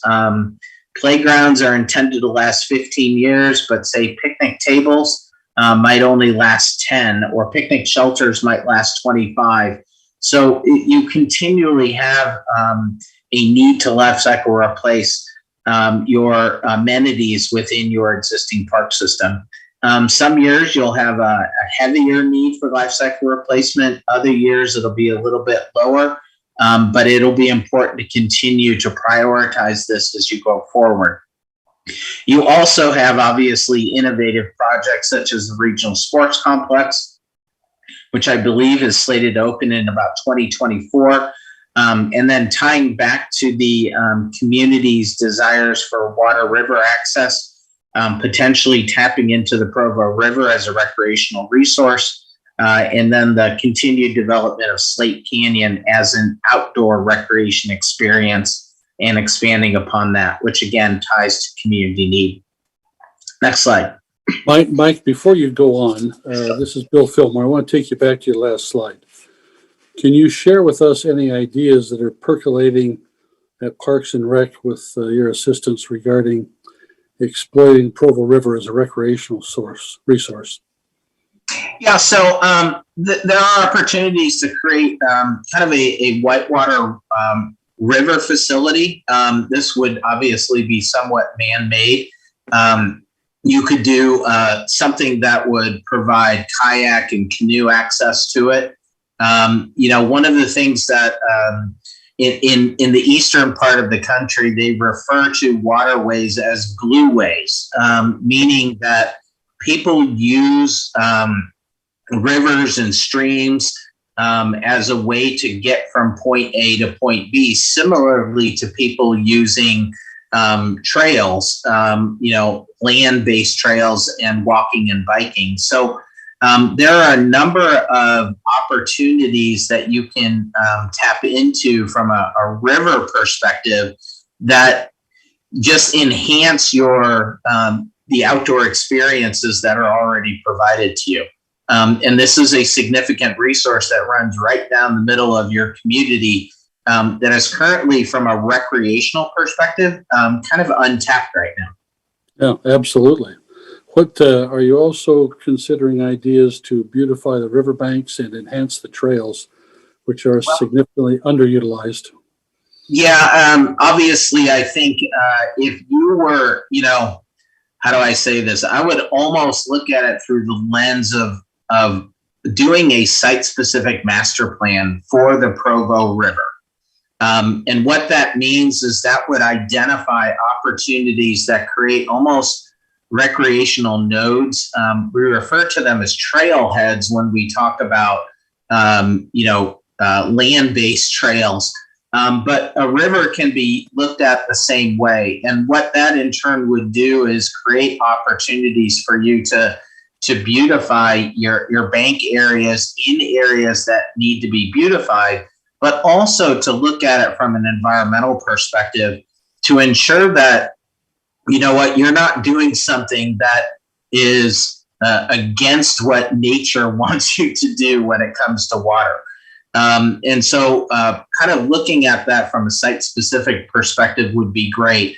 From a trails perspective, yes, I think always this is something that we've identified in the master plan at a general level, but continuing to update your trailheads and continuing to manage your trail system as a linear park, and looking at it through the lens of it being a park as opposed to just being a trail. By taking on a different approach to maintaining your trails, you have a way to kind of, in many cases, enhance the visitor experience, but also beautify it as well. Thank you. I love what you're saying, Mike. We'll look to you in the future for some ideas and helping us envision what the Provo River can be, both aesthetically and recreationally, particularly from the entrance to Provo Canyon down to the lake.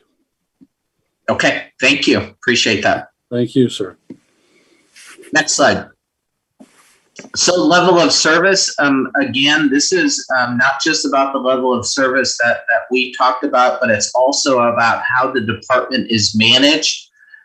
So again, you're a nationally accredited and gold medal agency, and getting there is one thing, but staying there is something completely different.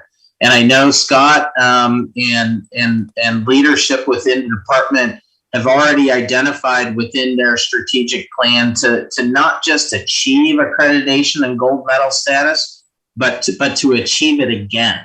And so accreditation is something that has to be renewed every 5 years. So you would be up for accreditation in 2025. It just isn't something that sticks with you forever. So again, continuing to maintain those statuses as a best practice agency, an accredited agency, is something to shoot for.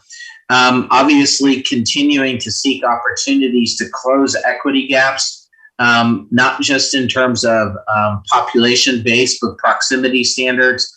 We know that the BYU campus is an area that you have very little control over in terms of incorporating parks. But recognizing that your students are big users of your park system is something to keep into consideration as you look if there are any infill projects that were to come up where parks could be incorporated into them.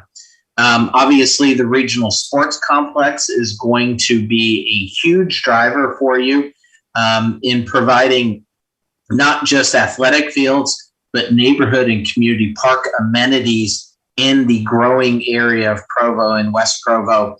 And of course, you have one of those future parks that we identified is the development of Edgemont Park in Northeast Provo. Next slide. So business and financial practices. Of course, this is something that is one of the big reasons why Provo is not just an accredited agency, but also a gold medal agency, is that how you choose to operate your department and how your community supports it financially is very unique. The fact that you have a RAP tax is not quote unquote automatically renew. Development impact fees, again, part of why we aligned our standards here is to align our level of service standards is to align with your development impact fees. And these are, again, your community is going to continue to grow, but it's not going to grow at a rate that it has in the past. And so your impact fees will have to be managed exceptionally well and put to use in those areas to close any sort of equity gaps that you have. And then your unique pricing policy. And what I mean by this is your user fees and charges for memberships and programs. it really positions the department exceptionally well in terms of recovering operational costs and being self-sufficiency. You recover almost $10 million of your $16 million overall department budget. That includes Covey, the golf course, Peaks, the rec center, and your entire department. Most recreation divisions are considered to be successful when they can achieve a 60% cost recovery. But your entire department is doing that. And so continuing to support this business model, again, allows you an opportunity to have the general fund provide funding for services other than parks and recreation. This is very unique. And the fact that you all went through COVID so exceptionally well with this kind of pricing policy is hats off to the value that your community sees in parks and recreation. Next slide. And then the last two are really just programs and services. Again, as I said before, this is something that needs to continually be evaluated. But through the survey, we recognize that a large percentage of your community is participating in programs and services. That was up significantly from the last time we did the master plan. And also the quality of your programs and services was rated exceptionally high as well.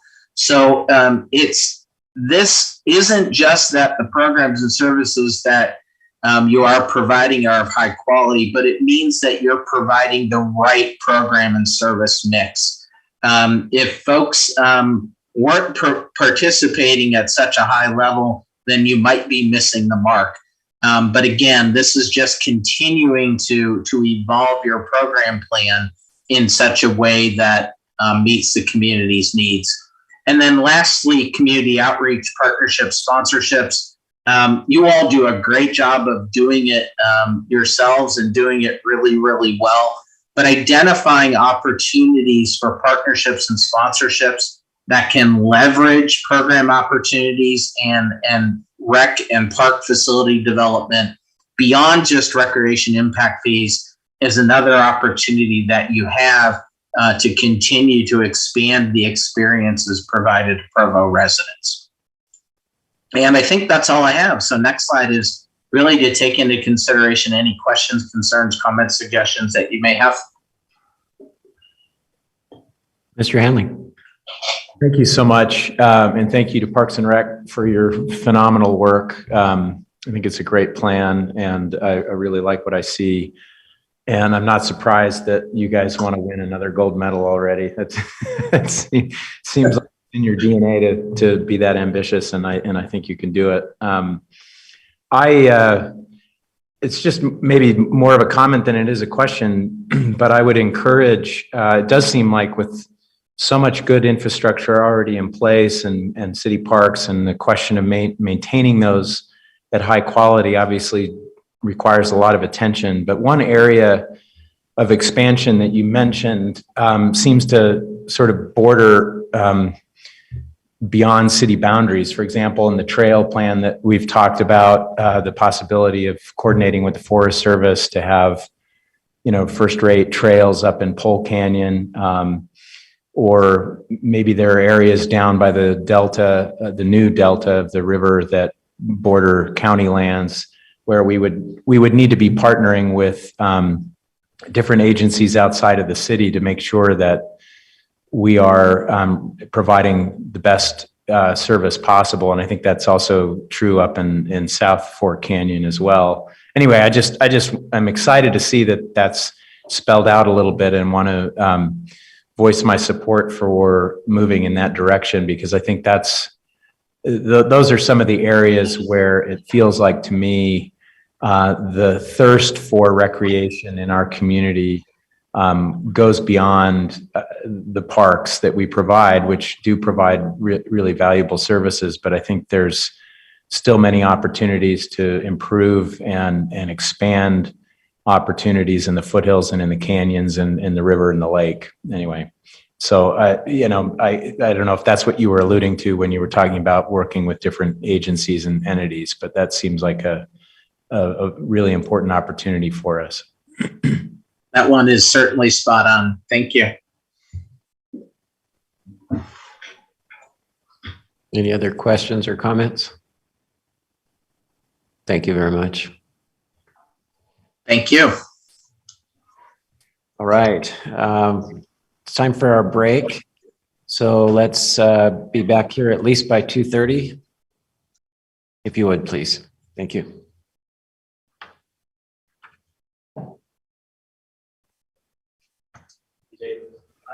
I have a little bit of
Do have a quorum.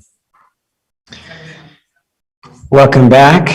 We would like to continue our meeting with agenda item number 4, which is a discussion regarding the Provo River Delta Restoration Agreement to be presented by CAO Wayne Parker. Mr. Chair, members of the council, thanks very much. The Provo River Delta Restoration Project has been the subject of lots of controversy over the years.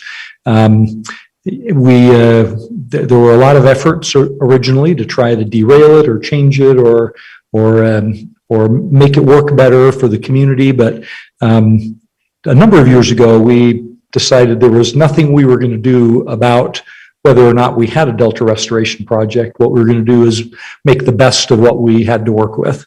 For those who may not be aware, the Delta Restoration Project really is a part of the June Sucker Recovery Program.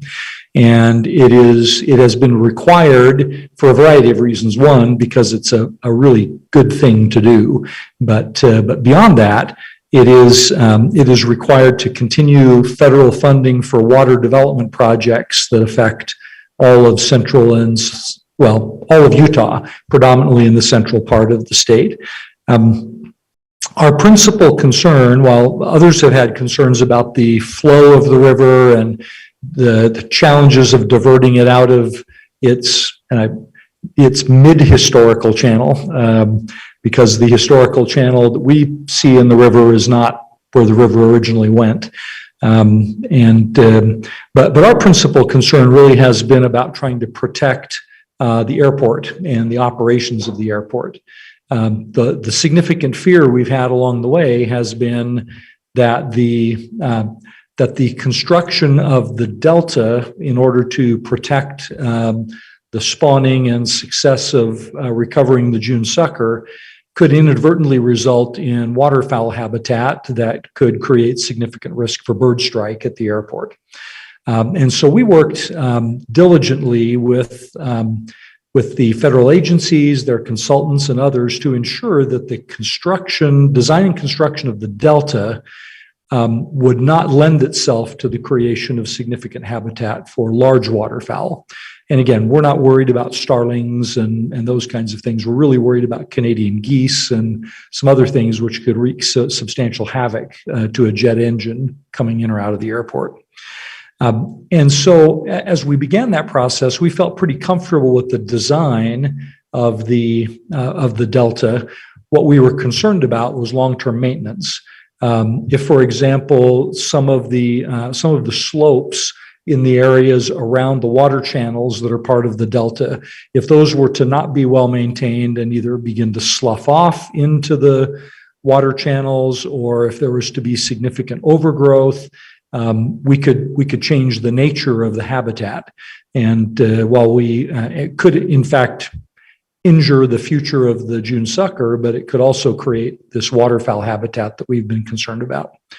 So we began a process, and this dates back to Merrill Bingham days, beginning to work with our federal, state, and local partners to come up with some level of security that we could feel comfortable with in terms of the design, operation, and maintenance of the Delta long-term.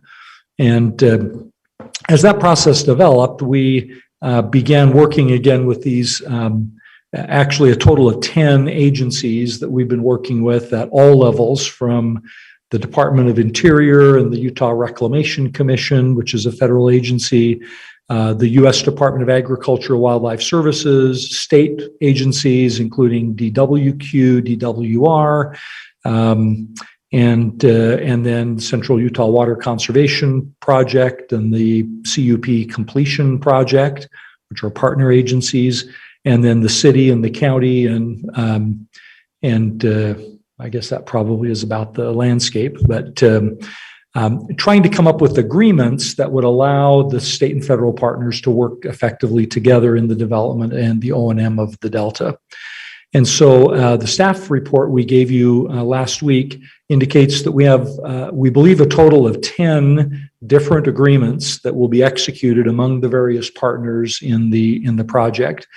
We are working very hard to get those completed.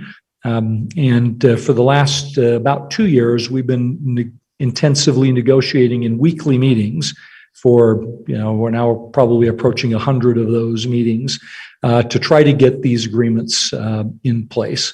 And we feel very good about where we've landed with this first agreement that we'll be talking about this afternoon, and that we're hoping to have you approve an enabling resolution in your meeting in 2 weeks. So I'd like to hit sort of the highlights of what we're calling the Hazard Mitigation Agreement, Wildlife Hazard Mitigation Agreement. Again, it's come a very long way from where we started. It is a lot longer than where it was when we started, but I think we have done a good job of protecting the city's interests in the development of this agreement. So the Wildlife Hazard Mitigation Agreement, which we gave you the latest draft, and again, there are a few remaining tweaks we have to make as we work. We and USDA are the last two entities to get in the approval queue on this, and USDA has a couple of minor things they're looking at, and there are a few blanks we have to fill in before 2 weeks from tonight. But we wanted to give you a current status of the agreement and let you know what we're intending to do with it. So first of all, the agreement really defines responsibilities and processes for minimizing waterfowl issues at the airport. So part of the agreement includes a funding agreement whereby USDA Wildlife Services and the city jointly fund a wildlife biologist who will be a federal employee but will be housed at the Provo Airport and will function in many ways as a part of the airport staff. And the purpose for this wildlife biologist is to monitor the status of the Delta restoration area, and also to ensure that our efforts at hazing waterfowl, again, harmlessly hazing, but essentially getting them away from the runway when there are times when they need to be removed away from the end of the runway, and that we're following all of the ground rules associated required by USDA and other federal entities, including the FAA. It creates it designates, this is one of the key things we were concerned about was, what if, for example, at some point we discover something in the Delta which is not being adequately maintained by the state, which will be the owner of the property and the maintainer of the Delta, under agreement between the state and the federal agencies. What if they come back and say, we're out of budget, legislature hasn't funded us sufficiently, and so it's just kind of tough luck. We'll get to it when we get to it. And we wanted the ability to say, no, that doesn't work for us. We have an agreement. And so we were able to work very closely with the Central Utah Water Conservancy District and get what we've been calling a backstop agreement, which basically says, if the state and the federal partners do not come to the table because of inadequacy of appropriation, the Central Utah Water Conservancy District will step up. And we actually got them to put into their budget this year a non-lapsing appropriation of $100,000, which could be drawn on for minor work at the Delta if that was required. If again, our federal and state partners didn't pony up the dollars, and then that would be replenished if it's required to be utilized over time.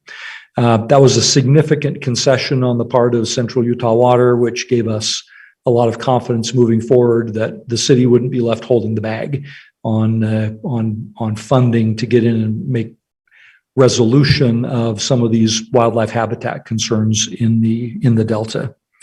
We created in the agreement what we've called a working group. It started out that you get the federal solicitors involved, and all of a sudden working group has connotation in other federal agreements, which they didn't like. And so they are now called agreement representatives.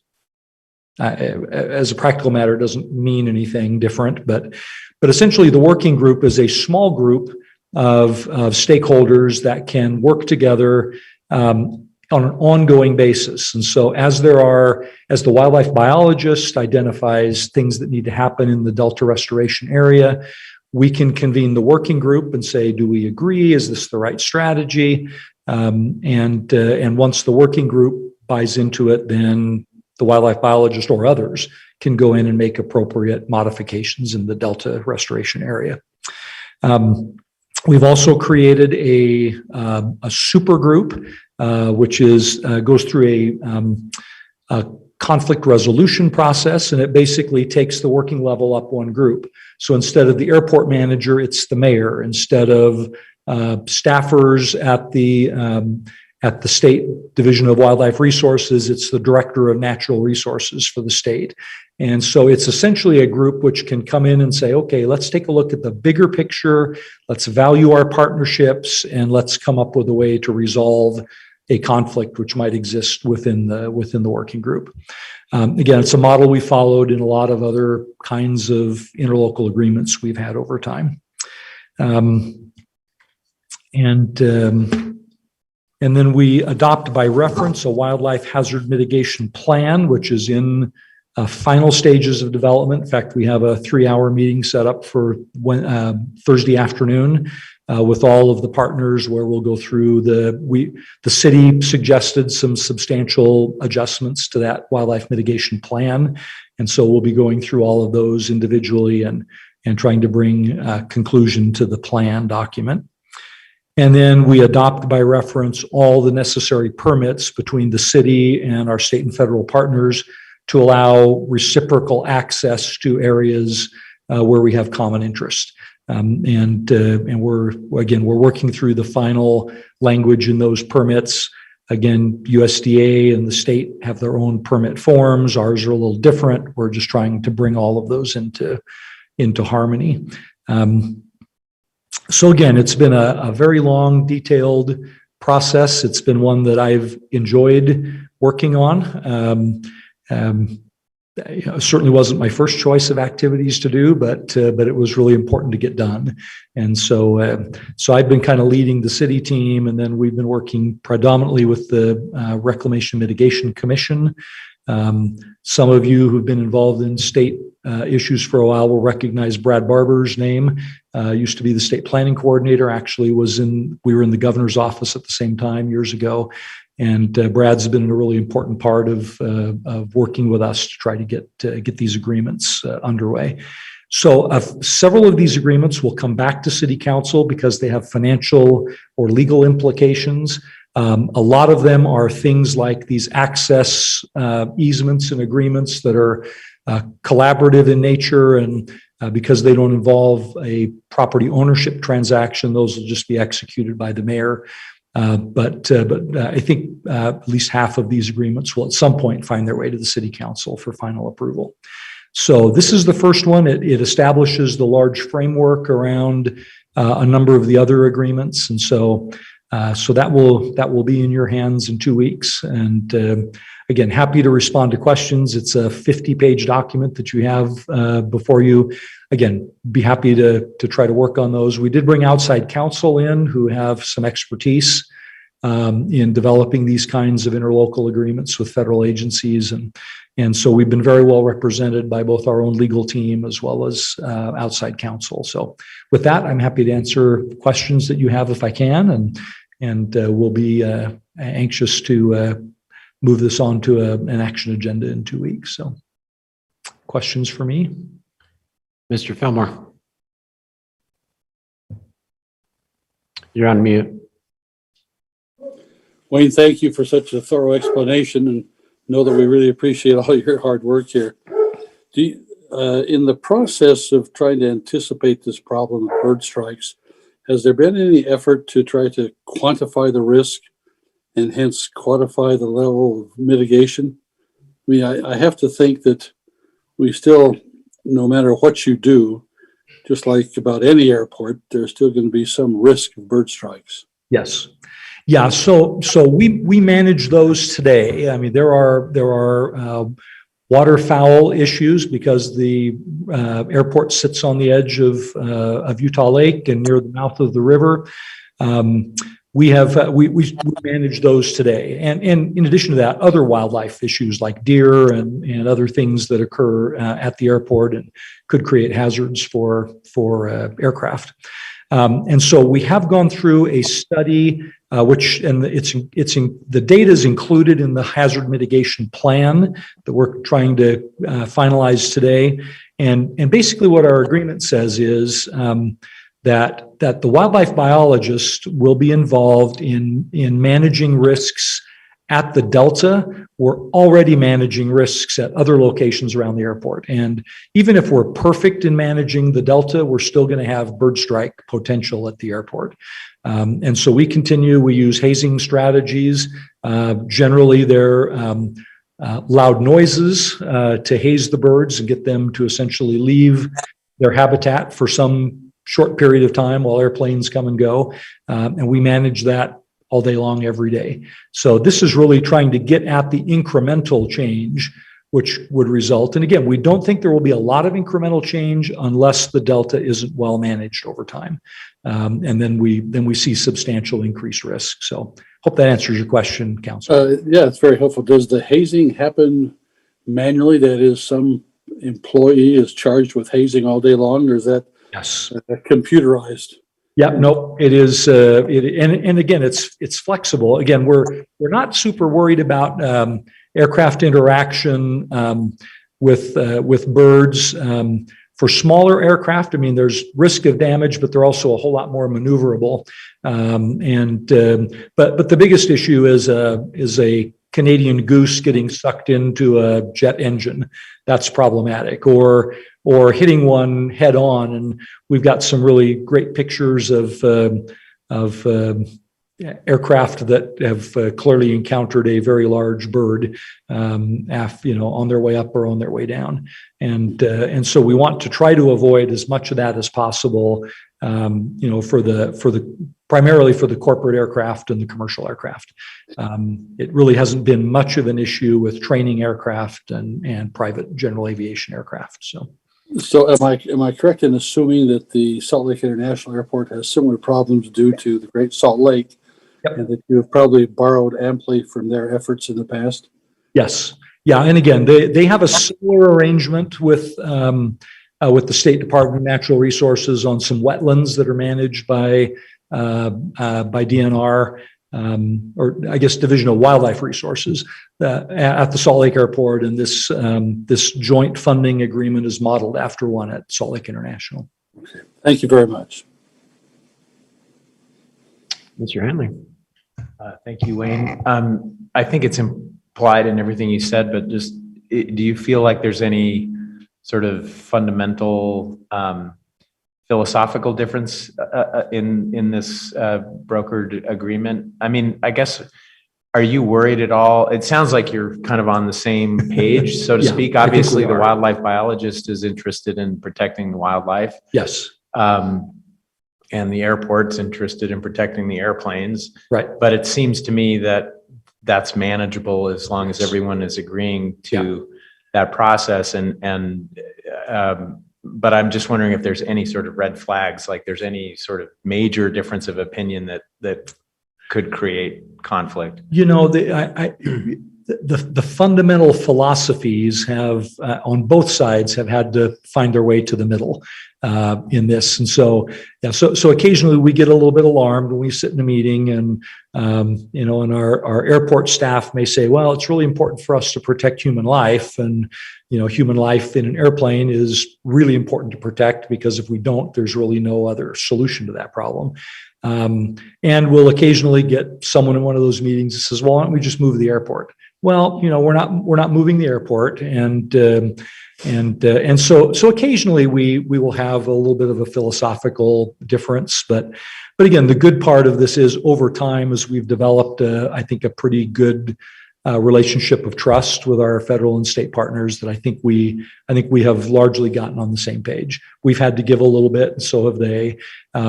Hosting the wildlife biologist at the airport in our airport offices, we think is a really good thing. They'll ride in the same vehicle, and they'll have, they'll be trained so they can, get into the secure area of the airport in order to make their way to, to edges where they would need to do some of the hazing and those kinds of things. And again, we think that was a significant win. This person, I think, even though they're paid by the federal government, will be a day-to-day partner with us, with the airport staff. And so again, I think hopefully we found our way to a comfortable place. And again, the good news is that we are among the last to approve this agreement. So the Mitigation Commission's already approved it. U.S. Department of Interior, Secretary of Interior has approved.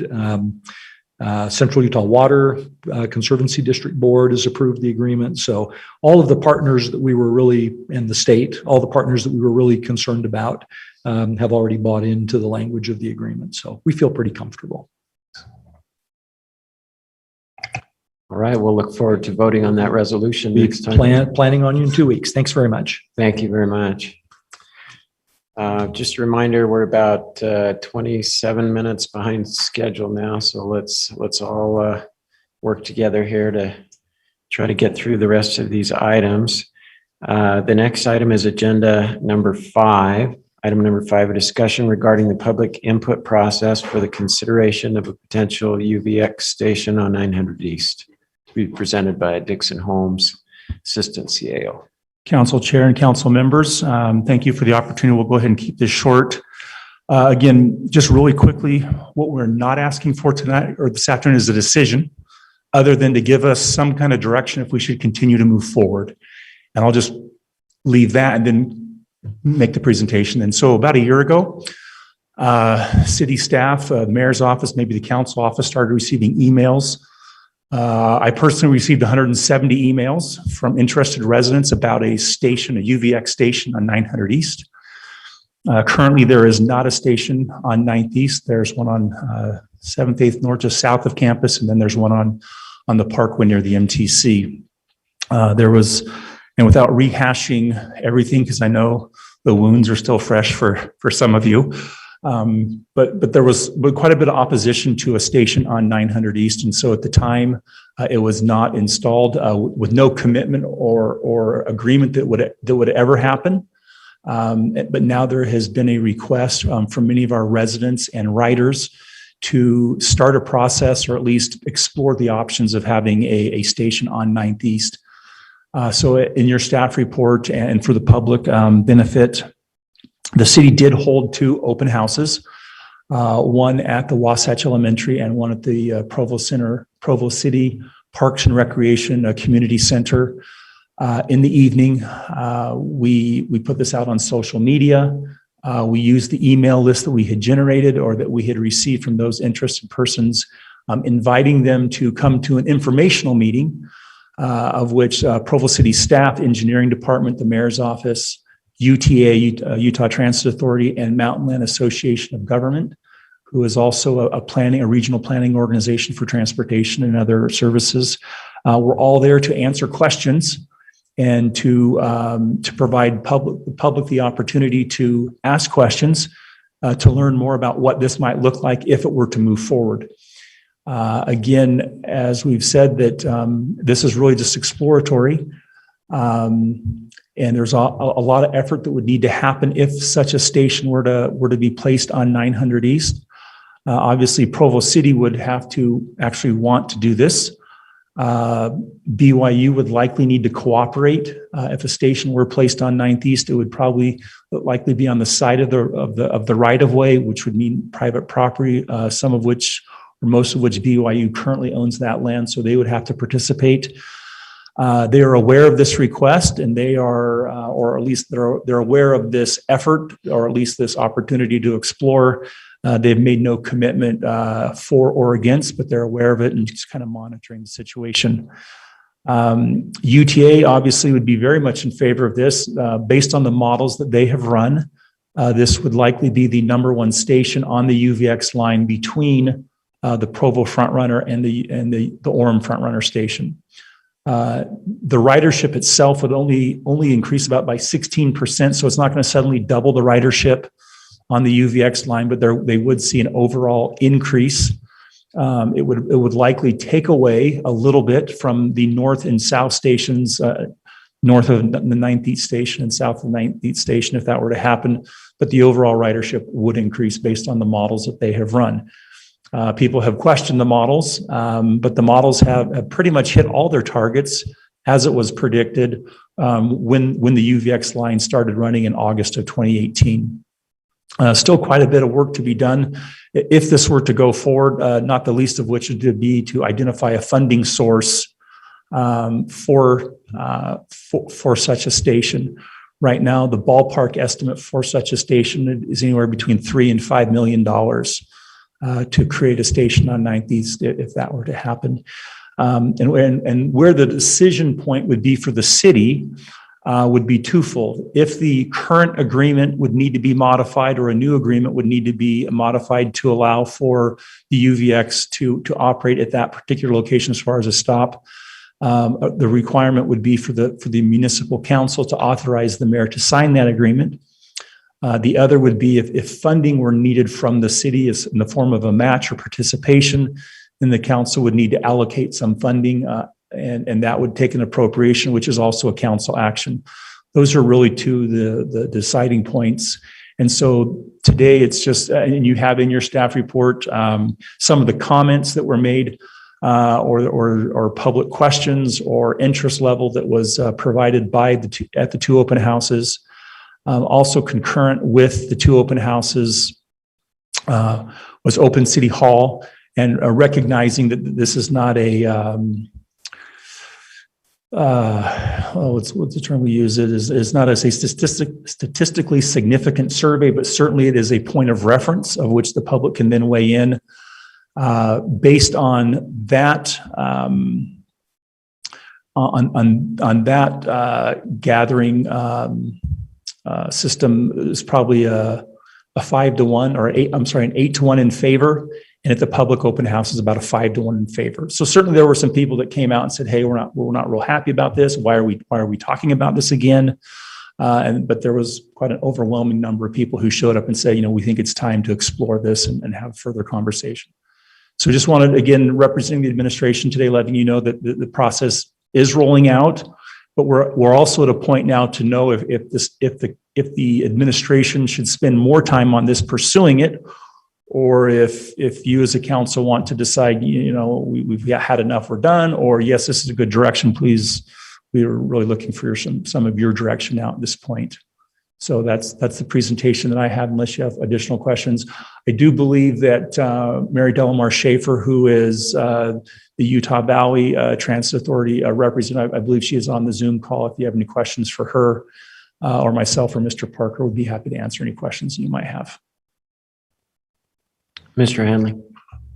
Yeah, thank you, Dixon, and thank you to the administration for facilitating the conversations. It was important to my constituents. It's important to me that we had that initial neighborhood public conversation that I think was, and I assume we'll have more if we keep going with this. But it was really crucial to get that input because of all the bad feelings that still exist in my neighborhood over this issue. But I support moving forward. I think the data point in the right direction. I think the input from the public right now points in the right direction to at least continue to explore it. I have questions about how we're going to finance it and so on, and I think that's yet to be determined. But it does seem to me that among other factors, the new music building on 9th East makes this much more important to consider because of the more intense traffic that's going to attract on 9th East.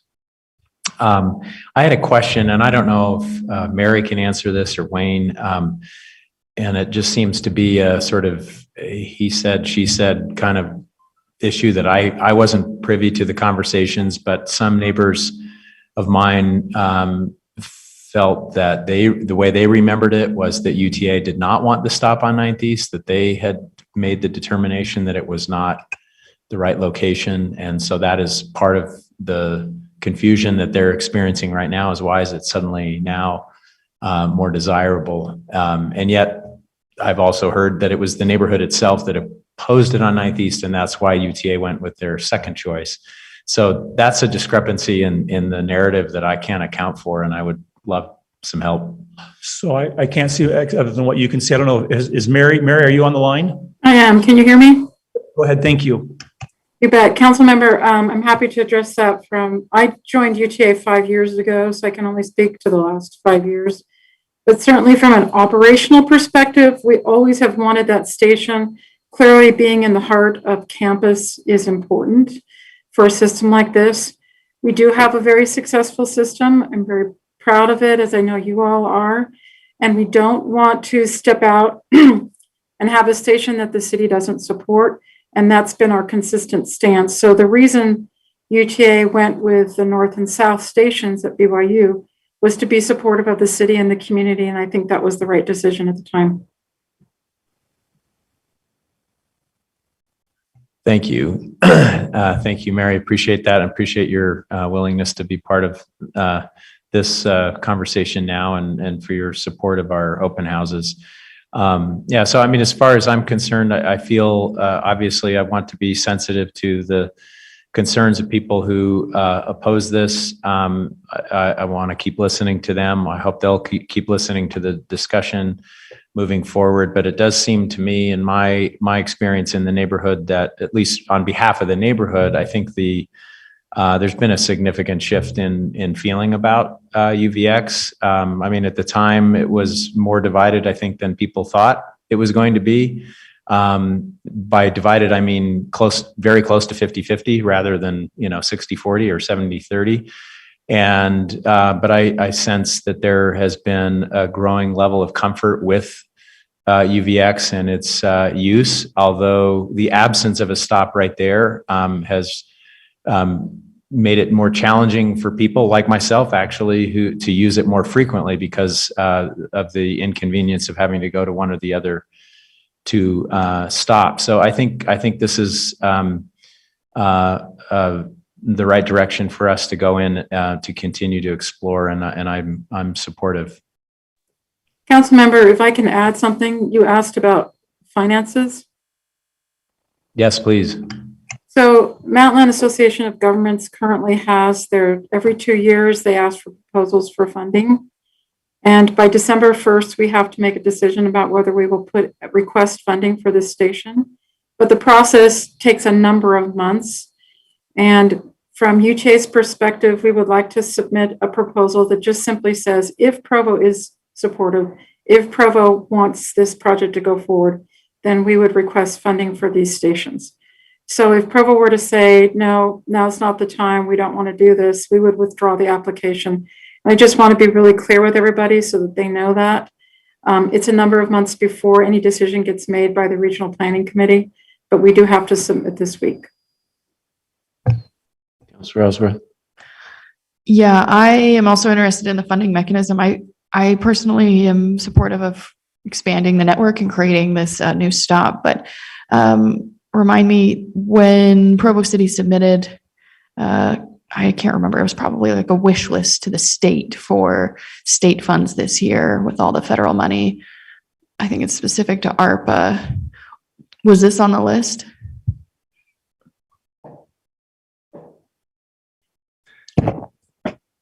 In terms of the applications we made, it was not in our application list for the $50 million state allocation. We'll certainly look at a variety of funding sources. Again, we do believe the state will allocate additional ARPA money in other forms. We can explore that. We also have our own ARPA allocation. That process continues to develop. We've seen some brand new legislation the last couple of weeks, which broadens the potential use ARPA funds. And so we'll continue to monitor that. But again, some of our more traditional funding sources like CMAQ money, federal money, county sales tax for transportation money. There's a variety of places we can continue to explore and try to find ways to do that. So again, assuming the council's feeling positive about us continuing to go down this path, not a final decision, but exploring options, we'll continue to explore all of those choices. Okay. Yeah, just as a point of persuasion for my colleagues, the next 2 or 3 years is the ideal time to optimize infrastructure funding, our own dollars, and grab some from the state and a lot from the federal government. So the timing is ideal for this kind of project, especially because it's a one-time spend and it's not for O&M. What was in our application to the state? What projects were in that application? We had the, you recall, I know we had the water treatment plant, aquifer storage and recovery. I think we had there was maybe something related to the wastewater plant or the lift station. But anyway, they were pretty clear infrastructure projects that met the clear, precise decision the state had given us. We didn't push the envelope very hard with them. And again, recognizing they were going to get $1 billion worth of applications and had $50 million to spend, we didn't push the envelope very far on that. Gotcha. If this doesn't fit with the ARPA criteria, it may or may not, it would probably fit with the $1.2 trillion infrastructure monies. Could very well do that. There is a set aside for fixed guideway. Now, again, this is a little bit different because this would be a side running station, so it may not be as much fixed guideway. But again, that's one we'll certainly explore. And we've been reassured by our UTA trustee representing our area that we will figure out a solution to this problem. Awesome. One way or another.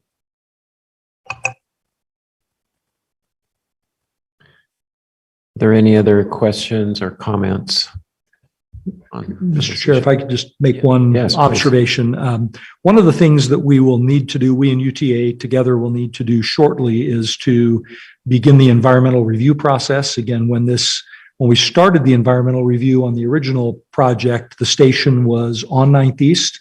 In the process of making the decisions that were made by mayor and city council at that time, we didn't look at all of the environmental issues along 900 East because the project really didn't cover that. And so we will need to make some modifications, typically what's called a Cat X or categorical exception. And so UTA will start, assuming we're ready to move forward, UTA will kind of start with that. There will be some public input associated with the environmental review. And so that will be kind of running parallel with efforts to secure funding as well as efforts to work with on property acquisition for the station locations.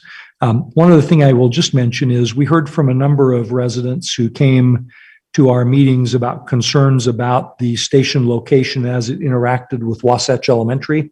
As you may know, the university and the school district are negotiating a final property arrangement whereby the land would be traded, where Wasatch currently sits, would be traded to BYU in exchange for property on Locust Lane that's owned by the university. And quite a number of people who made comments kind of said if the school wasn't there, I wouldn't have a problem with the station location. And it appears now, at least given the likely timing of the new Wasatch Elementary School at the Locust Lane, it may create a new opportunity for maybe a different station location in that area between Birch Lane and Campus Lane. So again, we'll continue to explore that with our partners at BYU as well. Yeah, if I could just add to that, I was going to mention that also.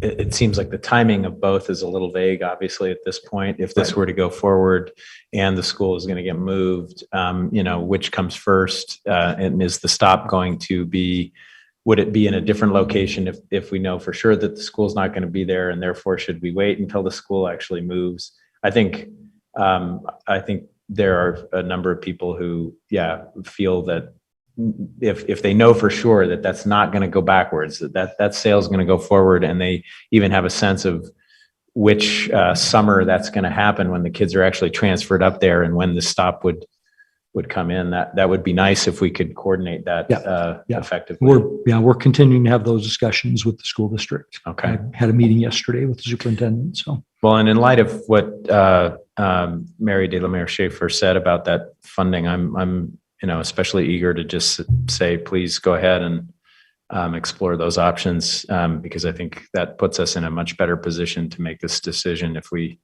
actually have some good options on the table for funding. Any other questions or comments? Anyone else want to weigh in on this? Did George make a motion? Do we need a motion then? Is that what you're looking for? I don't know that we necessarily need a motion. I think if there was serious concern about us moving forward, we want to know that. If you're generally in support, then it'd be good to know that as well. But I don't think we necessarily have to have a motion. Consider one counselor generally in support. At least one counselor. Well, make that another. As Bill Fillmore, and I would support moving forward with exploring it. All right. Any other comments? Thank you. Very much. Let's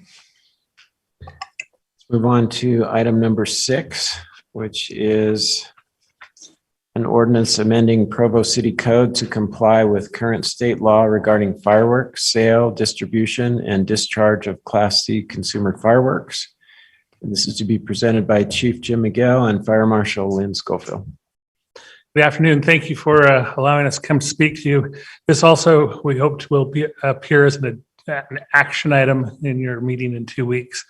We wanted to come back and kind of give you a brief report on the 2021 fireworks season. We're 31 days from the last open shoot window in the city, and we have some proposals going forth, including a complete revision of the fireworks ordinance in the city code. So next slide, please. So with just a little bit of history, when I first started in the fire department, the only fireworks allowed in the state were what were considered safe and sane. I didn't make up the name myself, but safe and sane meant that they couldn't go any further than 10 feet off of the ground. They were approved by a committee at the first of the year.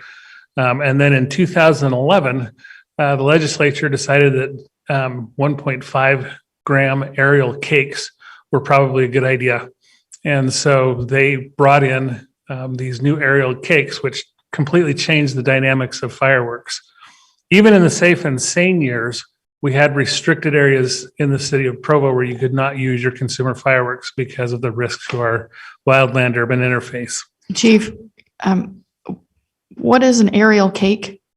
It is so safe and sane can go up to 10 feet in the air. The 1.5 gram aerial cakes can shoot their fireworks up to 125 feet in the air. Okay. And then they explode. They're the aerials, what you see blasting around higher in the sky. Is that typically what we would see in kind of a community event show? No, those are actually even larger than that. Oh, okay. So This is they're kind of the middle. Okay, thanks. Thank you. Anyway, so it kind of changed the entire dynamic of fireworks. When they brought that statute to bear, there were a couple of things that they did.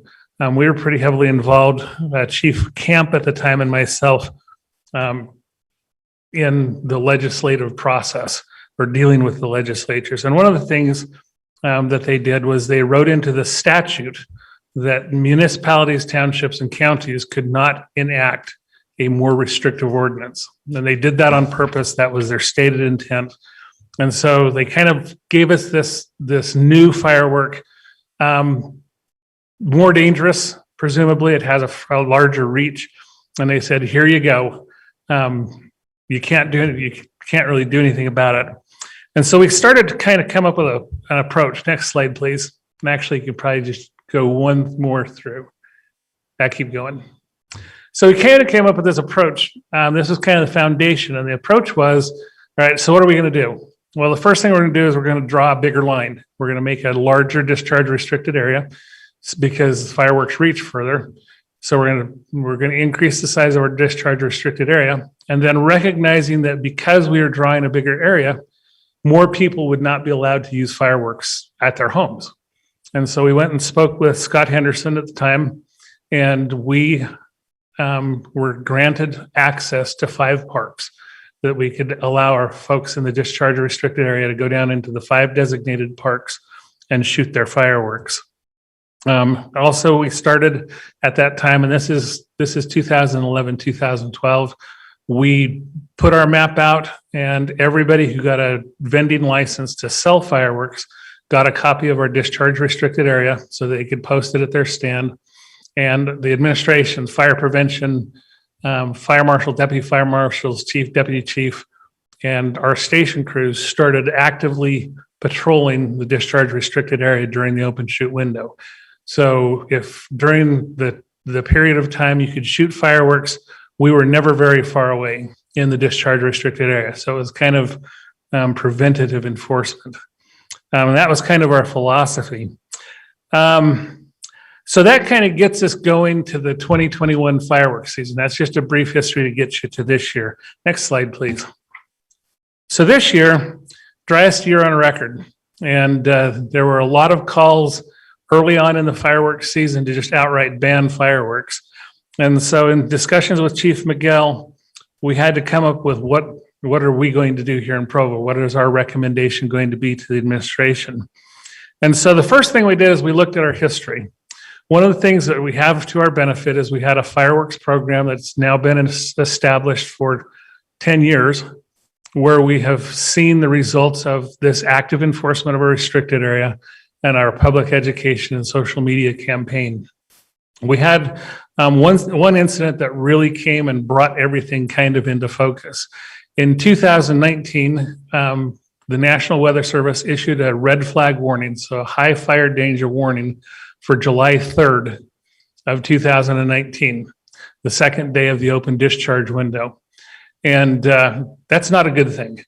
And so in discussions with Chief Miguel, we decided that we were going to do an aggressive social media campaign. And the campaign ended up being just because you can doesn't mean you should. And we put out an aggressive social media and traditional media blitz. And what we asked our citizens to do is we just said, you know what? Tomorrow's going to be a really bad day for fireworks. Hit pause. Let's just not do any fireworks. And if for some reason your work schedule, your family schedule, you absolutely have to shoot fireworks, then go to the parks and shoot your fireworks in one of our 5 designated parks. And I actually was out on patrol on July 3rd, 2019. And I can tell you, to my knowledge, 100% of the fireworks that were shot on the 3rd of July in 2019 were shot either at Saratoga Park or at Kiwanis Park. And so that gave us a great deal of confidence in our citizens. It told us that the program that we had was working. And so we looked at a couple of the other things. Number one is it's not legal for a municipality to ban fireworks. It's clear, at least in my opinion, and I believe in the opinion of the city attorney, it is crystal clear in the code that's not allowed.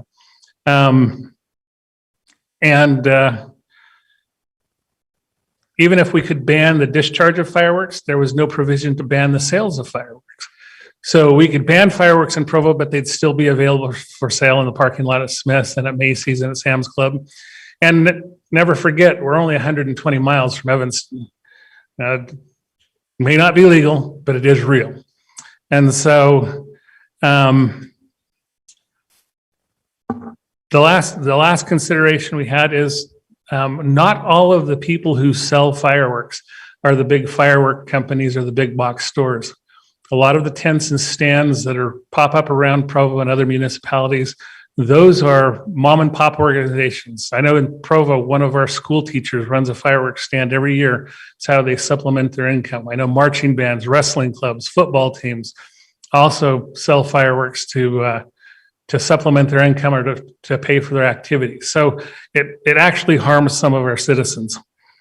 So we went with the just because you can doesn't mean you should. Take them to the parks campaign. And we increased the number of parks from 5 to 13, 14, 13.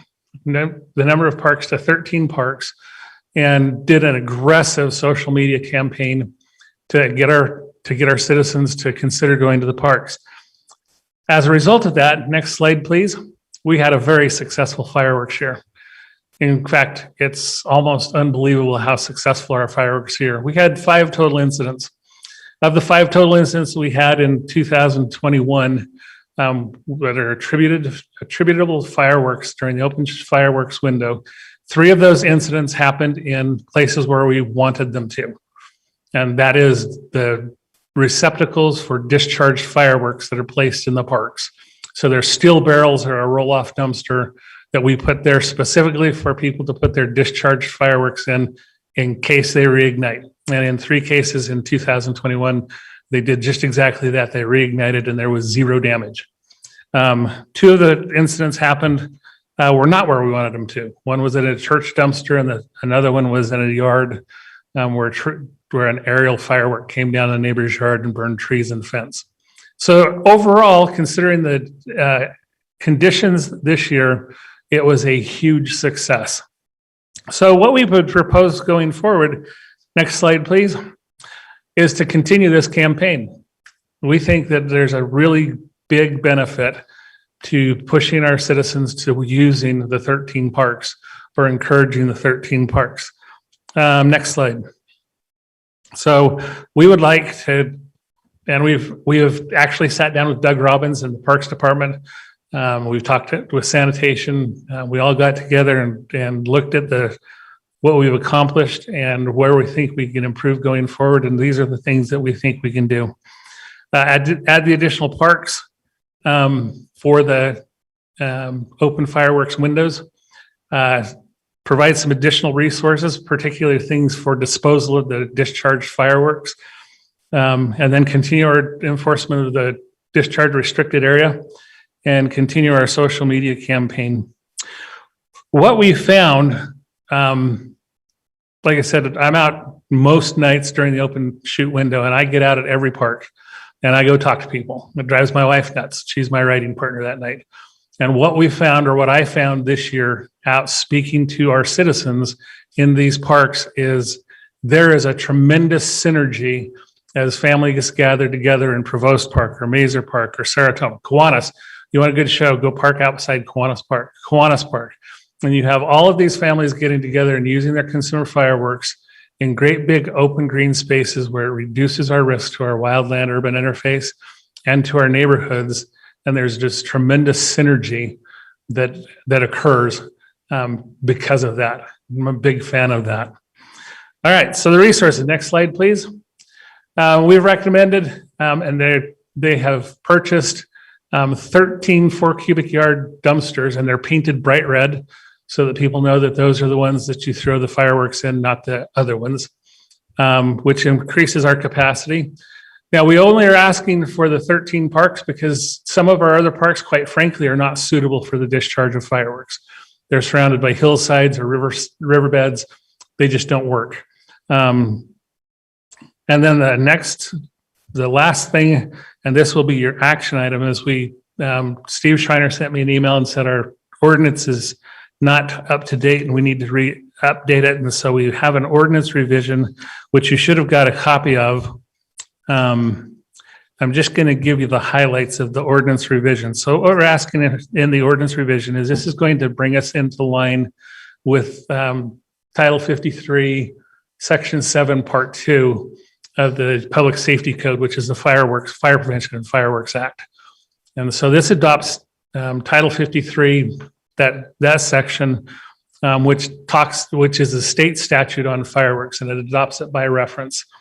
And the other code that it is Title 11, Chapter 3 of the Utah Code, which is the municipal code, which it is also adopts by reference. The other changes that we've made in the ordinance are Provo specific, which was included, or the framework was in the previous ordinance. And basically they're covering what is required to sell fireworks in Provo, what are the requirements for insurance, permission, what are the requirements for fire safety, what signs do they have to have out? What do they have to have a map? When are they allowed to pick up or put up their tents and things? And when do they have to take them down? And so those are all included. Places where you can't shoot fireworks. In 2013, the state required that our discharge restricted area be adopted and codified by the governing municipal body. And so we've done that. Our discharge restricted area is in this proposed ordinance with one modification that we'll talk about in just a minute. And then the other thing that we've added that was not in the previous code is it also has a section on permitted fireworks displays. So folks, licensed pyrotechnicians can come and do displays any time of the year if they get a permit from the fire department. And so that spells out the criteria for that in this ordinance. And I think those, and then the only other big change is the amount of insurance. The original ordinance had a $1 million liability, and we've increased the amount of the insurance to $2 million or $3 million combined, just because the cost of injuries and the cost of property damage has gone up that much. And then the last big change is the addition of the 9 additional parks into our approved parks for discharge of fireworks. We think that we have an outstanding program. We think that the numbers bear that out.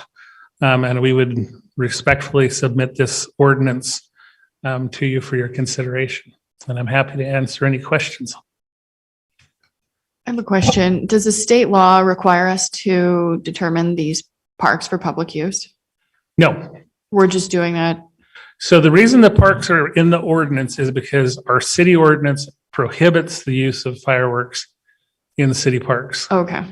And when I was working with the attorney's office on that, the thought was, maybe we just pull that line out completely. But there are parks that we don't want them using fireworks in. So it was easier to designate them by name. And then it also helps us provide the resources. We have 13 dumpsters ready for their fireworks and 13 parks. So that's why they're not just any park. The last thing, and you can go ahead and move to the next slide set. The last thing is there are some discussions up on Capitol Hill this year for some changes to the fireworks statute. We don't believe there's any necessity to wait for those to play out. We think our program stands on its own, and quite frankly, I don't think that anything they're going to do on the Hill is going to change our program. So, other questions? Yeah, I'm sorry if I missed this. The 9 additional parks, is that going to increase the amount of fireworks that are used overall? It's difficult to tell. We saw a reduced number of fireworks last year, partially because everybody was so concerned about the drought. So it's difficult to tell whether that's going to increase the use of fireworks, because that's kind of an outlier last year. I think you're going to see more fireworks in the park. Again, I think there's a synergy. And you may see more fireworks across the city outside of the discharge restricted area. I guess the question I am curious about is why would we want to increase the number of places to use them? To allow more people to use them. Yeah. And to kind of move. I mean, is there pressure? Is there a request from the citizens for this? I guess I understand the safety issues. I guess what I don't know that we've paid adequate attention to are the concerns that people raise about air quality and about noise and the nuisance of it, which we get. I don't know. I get emails every single fireworks season about that. And so I'm thinking, where are we going to expand the noise and the air pollution? Is this what we're looking at? I think what you've seen, and then I'll let Chief jump in. I think what we saw last year is, as far as air quality, fireworks they're gonna mess up air quality. But as far as noise, I think you saw a lot more of the fireworks being discharged in more consolidated areas rather than spread throughout the neighborhoods. So I actually think it probably decreased in most neighborhoods, the noise. But Chief Miguel.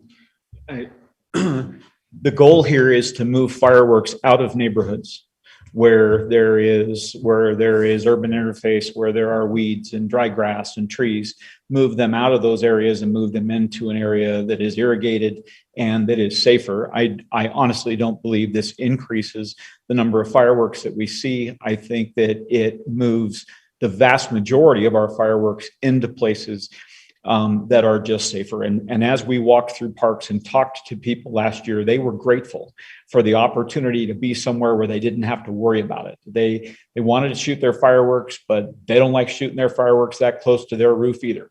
And so we saw far less in the neighborhoods and far more concentrated in the parks, and we believe that's a win. The issues that you're speaking of are really prohibition. And we have not seen the legislature take any serious action toward that. And so what we want to do is our citizens have the compliance that we get in the restricted area is unlike anything I've ever seen. It is virtually 100% compliance. So as we ask them to move into the parks and they do that, the results are in the number of incidents we ran in 2021. And so until the legislature gives us the ability to do anything different, we believe this is the best solution for our community. And I will add that I have never seen a community. I came from the 4th largest county in California, and fireworks were prohibited.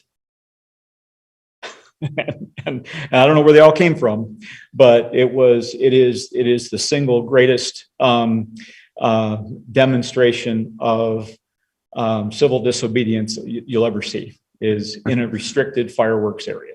And so we want to extend that trust. We want to give them a place to go, extend that trust, thank them for what they do for us. That's why we walk the parks and talk to these people. And we believe that we had great success. Now, as far as the noise and as far as the air pollution, those kinds of things, we receive all those complaints also.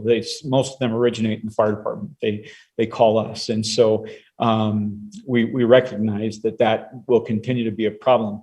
But the more we move them out of the neighborhoods and move them into the parks, into the more open space, the less noise happens in your neighborhood. So we believe it's been successful for us and good for the community. Thank you. This partnership between the fire department and the parks department and the sanitation department is like one of those movies where the Avengers all get together and conquer evil. So thank you. Yeah, and quite frankly, the Parks Department and sanitation bear probably the largest burden, because even though we ask them to clean up, when you blow things up 125 feet in the air, it leaves a mess. And so they're heroes. Awesome. Thank you. Appreciate the goal of trying to make fireworks use in the city safer. And I just had a quick confession I wanted to make, get something off my chest. Years ago, one of my friend's kids, we were doing some safe and sane fireworks at the time, and we managed to set some dry grass on fire and managed to get it put out with a hose before your fire truck arrived. But anyway, I do think it's safer in the parks. Well, Chair Sewell, I need to tell you that I have been for the last 38 years trying to clear my conscience of my youthful acts with fireworks. So I'm with you. Thank you. Sounds like his was as an adult, though. I think I think that's where the guilt really came from. There you go. I'm just grateful our state legislature recognizes the founding fathers' vision of our right to blow things up in midair. That was sarcastic. Check your pocket constitution, George. Thank you, Chief. Let's see. We have another item for you here. Item 7, a presentation regarding the 2021 Wildland Urban Interface fuel mitigation efforts and proposed ongoing fuel mitigation program, to presented by Chief Miguel. Chair Sewell, members of the council, we're very grateful to be before you. We want to give you a report on a program that we ran last year, and we want to talk about its expansion and actually its memorializing of our efforts. I want to add, Councilor Ellsworth, I want to add one more group to those Avengers, and that is the Energy Department. The Energy Department has been an incredible partner at clearing trees, helping us chip. They have been amazing at the resources that they have given us during this program that I'm going to talk about. So so there's four of us that it's been absolutely wonderful. Last year, I came before you and I asked for $45,000 out of wildland revenue to start a wildland mitigation program. And we went out into the neighborhoods and we did, I think we did some tremendous work. I want to draw your attention to firefighter paramedic Jeannie Atherton. Jeannie was on modified duty for a little while, and she had a huge part in this program and in this presentation. And so we took many different actions in trying to educate our community in wildland urban interface. Wildland urban interface problem is nationwide, mostly in the Western United States. There have been millions of dollars to study why it exists. And part of it is climate change, part of it is all those things, but a lot of it has to do with our topography and it has to do with our urban interface. We are building into an area, continue to build into areas that didn't used to get built into. And so they have identified many characteristics that make communities vulnerable to these types of things. And Provo has many of those characteristics in our urban interface. You've heard me say before to you that I believe the single greatest threat, major disaster threat to the city of Provo is wildfire. And I still believe that. What we would like to do is we would like to memorialize our urban interface wildland mitigation program. I am not going to be able to read that, so I'm going to have to be looking down here. This wildland urban interface is a transition between urban areas and the wildland that we see out there. And oftentimes what happens is we plant these homes, but we don't remove much of the vegetation because that's part of the reason why we want to be there, right? We want to feel like we're out in nature so that it is the transition that causes us the significant problem. In 2021, with that $45,000, we began a aggressive public education campaign in the urban interface. We sent out information, we knocked door to door. We actually did a chipping program where we told the neighbors, and many of you, if you went through your neighborhoods, you probably saw some of the piles. Some of those piles were very effective to our program. Some of those piles were rose bushes that had been trimmed and laid out neatly for us. Every one of those piles was a success because somebody heard us and somebody took action to make their home safer. And so we were very appreciative of that. We put together a pilot demonstration of a home on Mountain Ranch Road. We actually went in and conducted a model. We cleaned, they allowed us to come in and help clean all the urban interface in their backyard and basically make it what we would call a fire resistive home. And the idea would be that we would go, if we had to, we'd go home by home by home. And it may not be done in a year, it may not be done in 5 years, but we are removing 50 to 100 years of growth. That is what we're actually getting rid of in these particular areas. And so we think that even though it may be a little bit slower process than we would like, we believe it can continue to be very effective. Many of the community members participated in the Chipper Days, and we did another project. For those of you that may walk or run on Lover's Lane, it was almost impassable as you moved down the pathway there. It was almost impassable, and we went through and we cleared that. We did that for two reasons. One, access. We needed to be able to get our wildland trucks down there. The second reason is a lot of pedestrian traffic down there. wouldn't take much for a smoker to drop a match or to drop a cigarette, but so we wanted to clear a lot of that, so that would be less likely to happen. And so there was I think a great transformation to the Lover's Lane area. Take me a couple of slides forward, if you would, to the Lover's Lane mitigation area. We can kind of get an idea. So there were, before we got started, this was actually a huge canopy, and you could hardly honestly move through there. Sometimes you have to go single file through the trees, and our people went through, along with Energy and Parks, went through there and got that cleaned up. Next slide, please. This was one example, one wonderful example of, we go one more slide, please. This is what we're looking for right here. This is an example of somebody took the Chipper Day program to its extreme, and all of that brush was removed from the back of their home, brought up front. Energy helped us come and chip that, but now that fuel does not exist. It is no longer a ladder fuel, which takes fire from the ground up to decks, up to roofs, and that kind of stuff. And this is our hope, is that we can get every single one of our homes in the urban interface to seriously evaluate, let us help them seriously evaluate their risk and remove it. Because if we remove it, it will stay removed for years to come. Like I say, we're dealing with 50-year fuels here. Next slide, please. Many of our mountainsides have formed what we call a chimney effect. Means the fire starts down low and it's drawn up much like a chimney, and as it's drawn up, it spreads out. But fire obviously burns about 5 times faster uphill than it does downhill, and especially when our chimneys face a prevailing wind. So it is going to get assistance in moving from west to east, which is up the chimneys. Next slide, please. I don't know if you have the ability to play this, John. I don't know if this will actually play.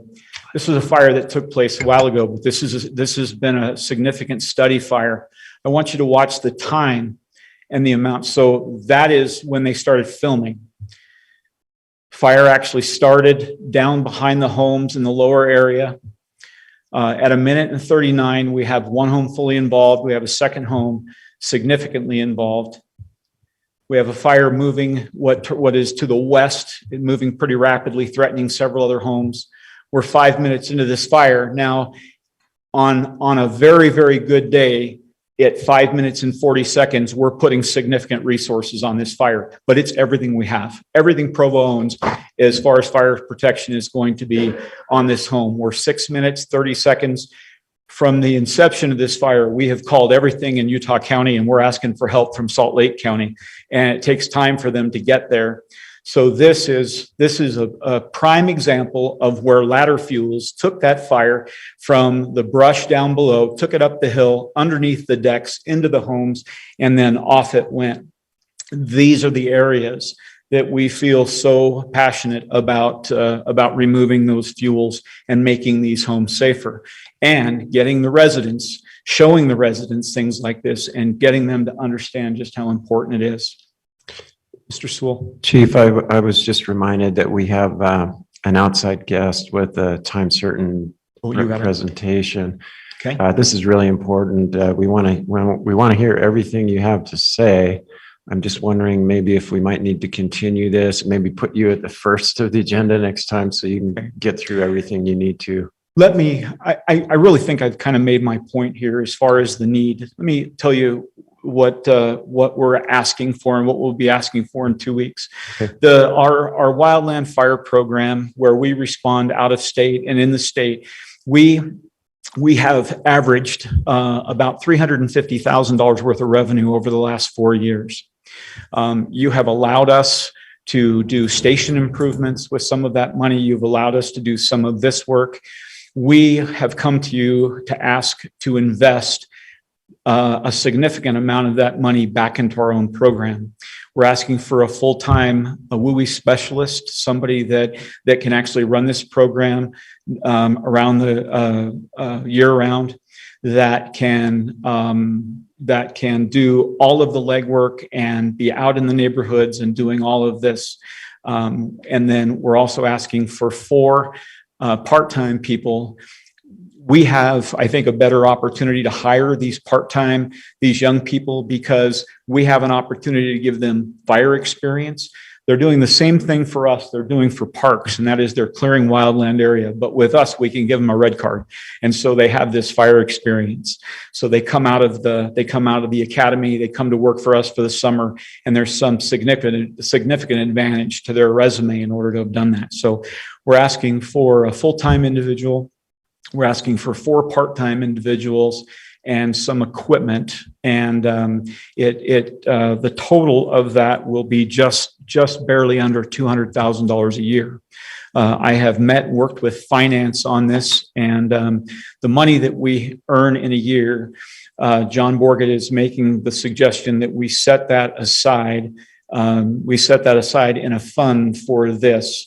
And we continue to put the money that we earn in that, and we continue to pay this position out of that fund.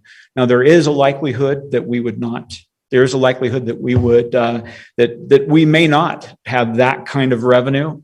That's kind of a blessing and a curse if we're not fighting wildland fires throughout the Western United States.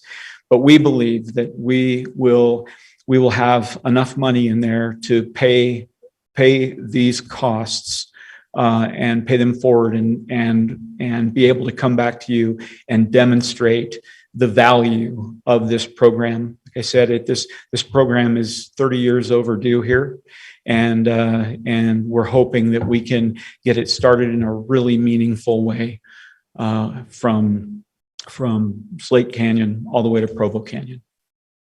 Thank you, Chief. And you're looking to bring this for an appropriation vote in the next meeting on December 14th. And I apologize for the shortness of time. If there's anything that you left out, feel free to add that at the next meeting. So thank you very much. Let's move on to item number 8, which is a presentation regarding how elected officials and community leaders can strengthen the impact of girls and women in Provo. And this is to be presented by Dr. Susan Manson of Utah State University. Good afternoon.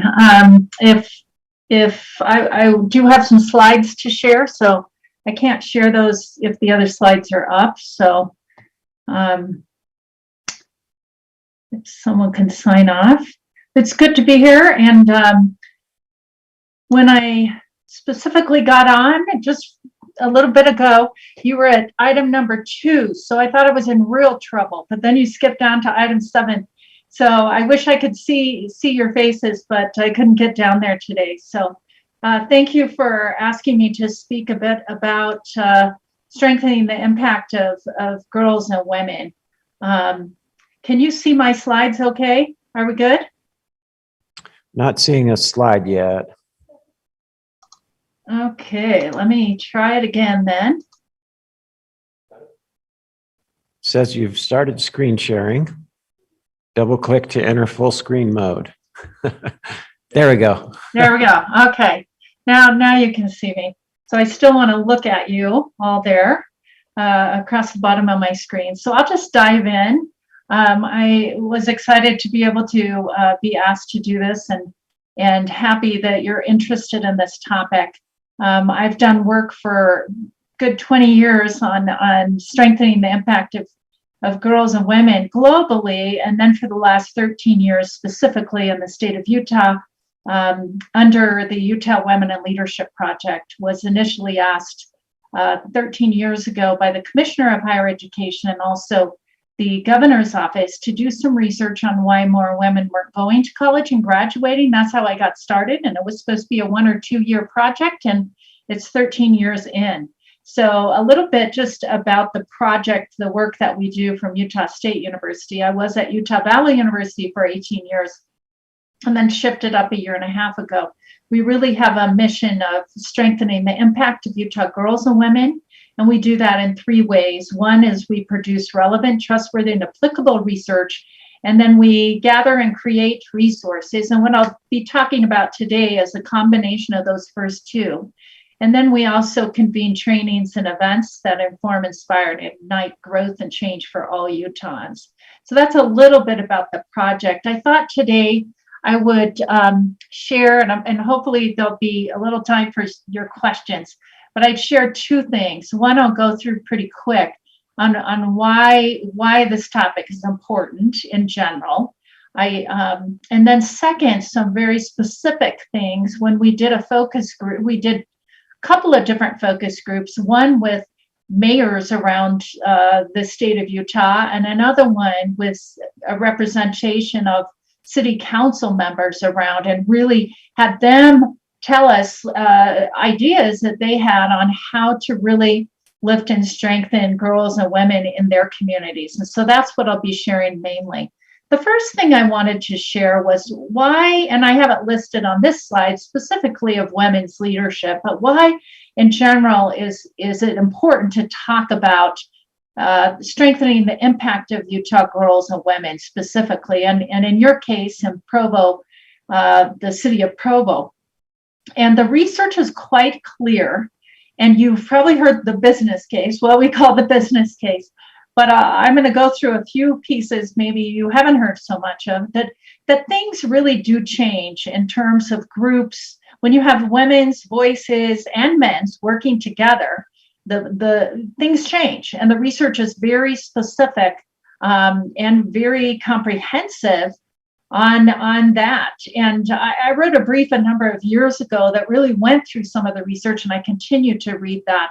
And these are the 5 areas that really have been talked about. Some of it, including this first one, is really more out of the corporate, when there's women in leadership roles or on corporate boards. This one is mostly on that.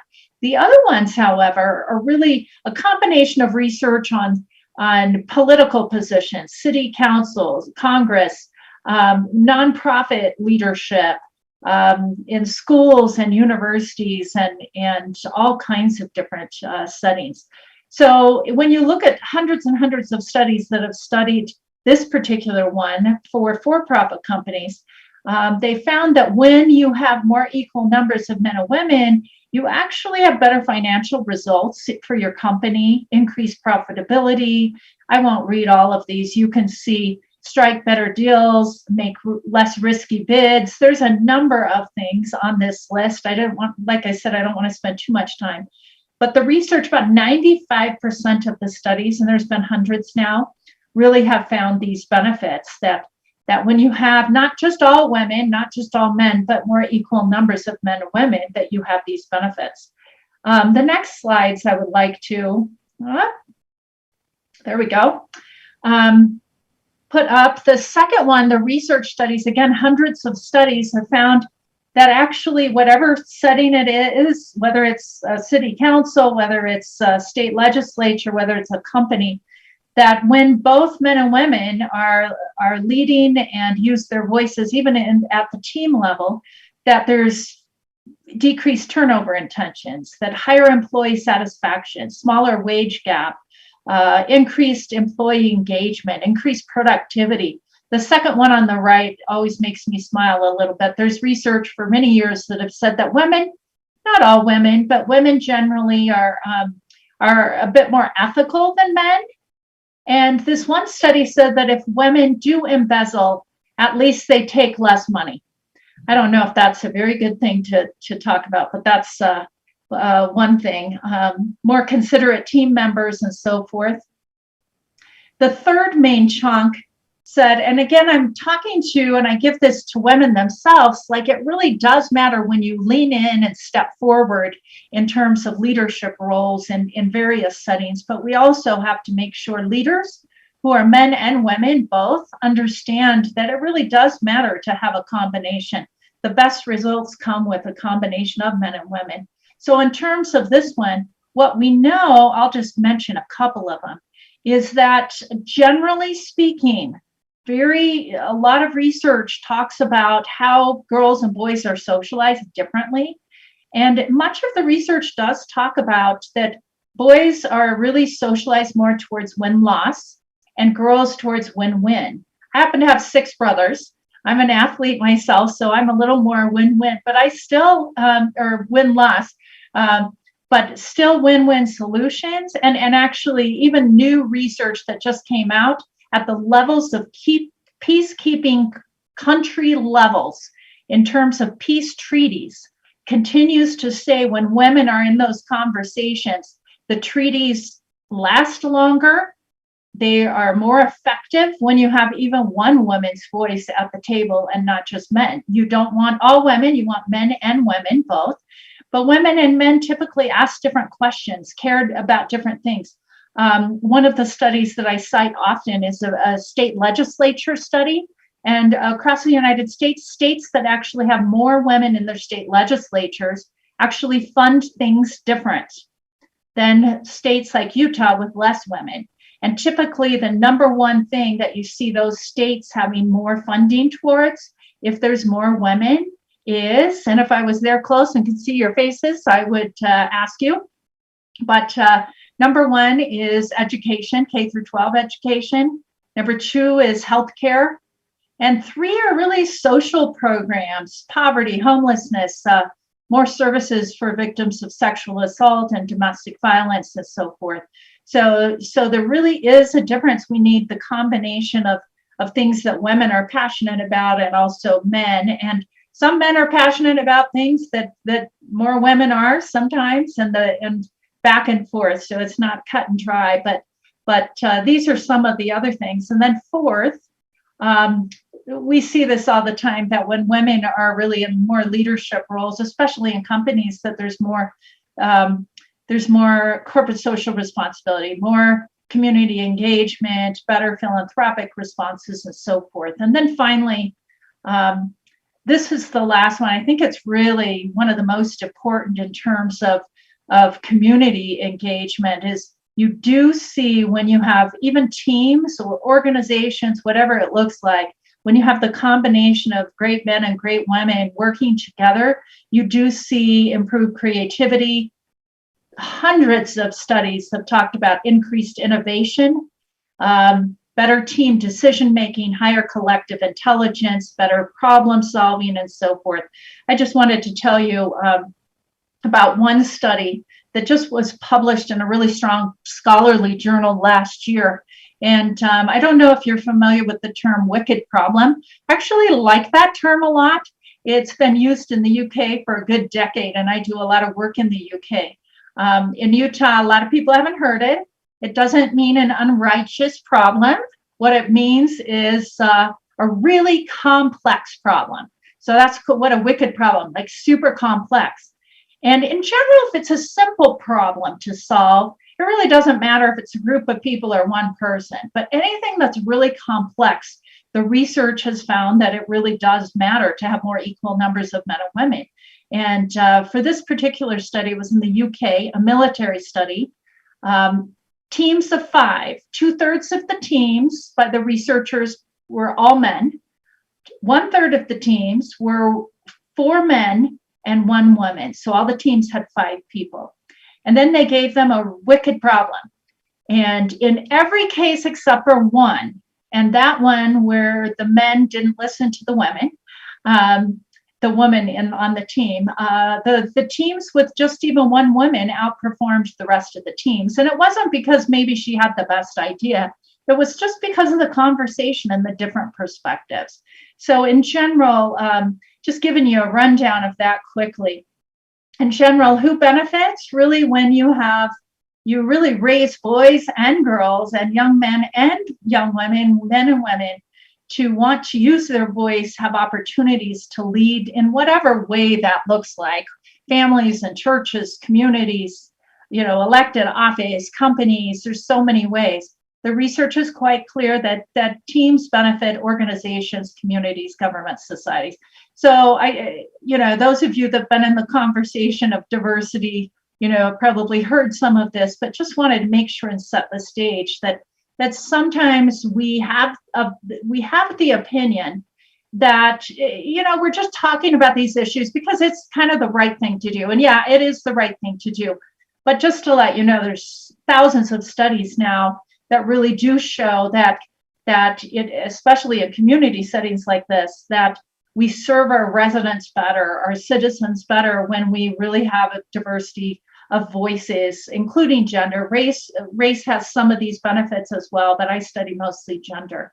So that's the part one. I just wanted to give you that background, and then want to slide to just the second part, which I only have two parts for you today. And we're not going to get deep into anything, but what can you do specifically? So we did, like I said, if you can see over here, I don't know if you can see that clearly, what city council members can do to strengthen the impact of Utah girls and women. We did another one specifically with mayors. And I wanted to kind of combine these, and we have 2 pagers of these on our website. utwomen.org is our website. And by the way, I'm also, just so you know, I have my position at professor position at Utah State University. And I also was asked by Governor Cox and Lieutenant Governor Henderson to co-lead one of their 6 main areas on their One Utah roadmap. And the one that I co-lead with Nubia Pena, who's a senior director of diversity and inclusion to Governor Cox, is called Equality and Opportunity. So I'm in statewide conversations a lot on this. So I wanted to give you some specific, and the next slides are not going to be so pretty. They're just going to have a number of words on them, but want to just throw out like a fire hose a little bit some of the ideas that didn't come from me necessarily. They came from mayors and city council members around the state. And your own mayor participated in the mayor one, just so you know. And so here are some ideas from people around the state that serve in positions like you do. First of all, I have 5 main areas. And the first one is really, we've titled Magnify.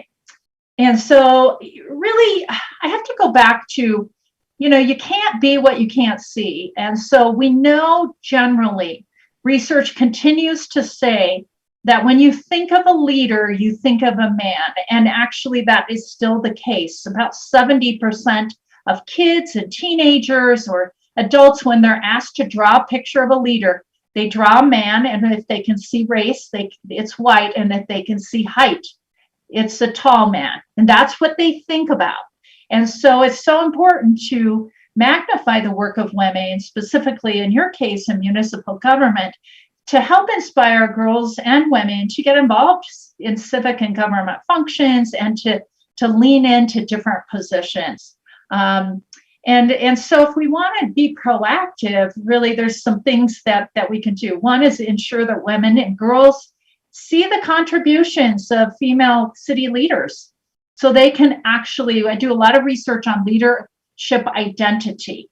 So what we know is boys are socialized much more often to see themselves as future leaders than girls are. Same with young adults or teenagers and young adults. So just seeing that the contributions is important. Raise the profile of the work of women on committees and highlight their contributions. These again came from people themselves around the state. Host to small group gatherings such as coffee with a council member or hot chocolate with a council member, whatever we want to do, with a specific focus on young women to capture their interests early. And we can do the same thing for young men. Help girls and women see that they can be involved without giving up other priorities. I found this concept in so many studies that I've done in the last decade or so, where we have a really strong either or mentality instead of and. So oftentimes women will say, well, I'm in college, but now I'm going to have a baby, so I have to quit college and I won't finish. Or I have kids at home, so I can't be a leader. I can't run for office. This either or mentality, when in reality, we're quite good at multitasking and doing different things, and it's not full-time this often. There's really that and mentality can be quite powerful. Okay, for women specifically, be confident in modeling what it means to have a voice advocate for your communities and partner with others in city governments, and be honest when you're talking to girls and women about the need for thick skin in such roles. And then the second of the 5 is really encourage women of all ages, backgrounds, and stages of life to get involved in their community. Again, we can do the same thing for boys and men, but oftentimes, especially in the state of Utah, oftentimes when we give a general comment, oftentimes women do not feel like we're talking to them. So it can be powerful to say girls and boys or men and women in those kinds of things, or just sometimes to women themselves or girls. Some ideas on this is really make a concerted effort to get women to volunteer or serve in positions within city and town as a stepping stone for future roles. And I'm sure you probably know the research is quite clear, and it's been around for a while, that because of socialization, because of how we're socialized through the years, women just do not step forward. And in Utah, we see that really strong, the way that men often step forward, because they feel like, and there's national global research to say that men, if they know about 50 to 60% of the qualifications or feel like they're qualified, they'll step in. Women, it's about 90 to 100%. They won't put themselves forward often if they don't feel like they're perfectly qualified, unless, and women need this 30 to 40% more than men, what I just call a tap on the shoulder or a nudge. And so in political research, women need that more than men. They're not less qualified. They just have been socialized that they need to be perfect. And when you look at the research around Latter-day Saints and religion, that perfectionism is even higher than women. So the powerfulness, a couple of years ago, I tapped 10 women in the state of Utah to run for office a couple of years ago. And they all 7 of the 10, when I talked to them, told me that it took 3 people really doing the tap to get them to step forward. Men, you can kind of have some of the same experiences, but the research says that women need that more. Sponsor youth city councils and mentor youth to help them learn how elections are run and how to lead, and assist girls in these councils specifically to have confidence to run as candidates for the council, and let youth shadow you at work. And speak in your communities, men and women, but women can be powerful. I know Michelle does that quite a bit. Engage with your schools and meet girls groups, specifically Girl Scouts. Even if you're a man, doing that can be powerful, getting in front of those young women groups and Girl Scout groups. And involve Girl Scouts in flag ceremonies. Scouting has changed in the last little while, but involve girls and citizens in the community. I don't know if you're still doing that. It doesn't have to be tied to a scouting organization. Form coalitions with organizations that have a stake in your community and ask if they have programs that focus on women and girls, and find ways to engage and involve women and girls who may not speak English or are in minority communities. And then finally on this one, engage in conversations and activities with girls and women by being visible in their neighborhoods and in their communities. It really does make a difference to do those things. And then the third of 5th, a few ideas here on policy development. Of course, policies and practices influence the participation and engagement of women. And so creating and fostering environments where community leaders enable women and girls to contribute can result in better solutions for everyone. And so here's a couple of solutions, a number of solutions or ideas, recommendations more, is help residents, particularly women, learn how to get items added to the city council agenda and how to advocate. Oh my gosh, just even this past year, this last 6 months, it's been really fun to see some women who have never been engaged in city, like just even items, city items or state legislature, all of a sudden have one experience, just one experience of using their voice, giving a testimony, whatever it is, and how that changes them and gives them confidence to really get engaged more. So that's one thing that was recommended by these groups. And work with the leaders to ensure there's really equal representation on committees and create policies that generate equality and improve flexibility for women working in local government. And I would say these days it's important for women and men, the flexibility, especially the millennials coming up, they're wanting more flexibility than ever before, and making those changes visible, actually inside and outside in the community. Increase flexibility for government workers, including positions that align with school hours. There's really, it's interesting to have conversations on flexibility because there's still somewhat a little bit of a mentality that you really need to be at your seat doing things. And in some positions, of course, you do. But the the pandemic has shifted some of our thinking on how to do that and how to be productive in different ways. And those are important for parents. Okay. And there's a couple more on this one. Evaluate pre-existing prerequisite requirements and ensure that they are balanced. Oftentimes sometimes, not often, but sometimes those prerequisite requirements on committees or positions, paid positions, can really have bias involved in them.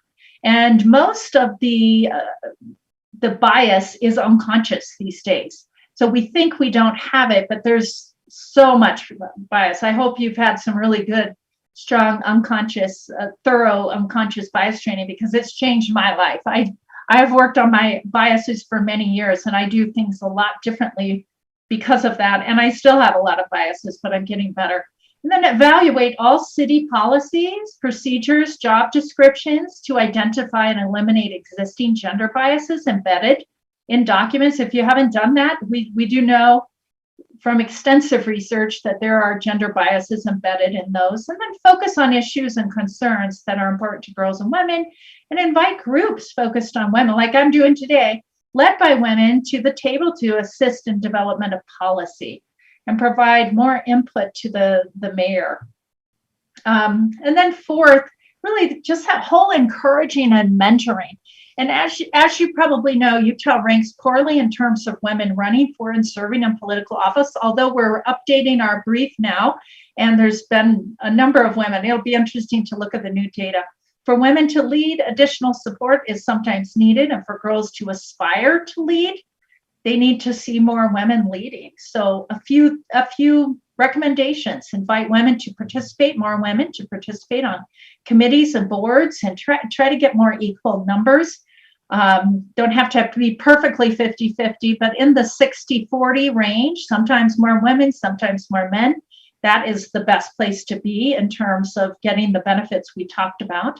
Pay attention to and encourage women who attend and participate in city meetings. The ones that come and sit there are the low-hanging fruit to get involved in other ways.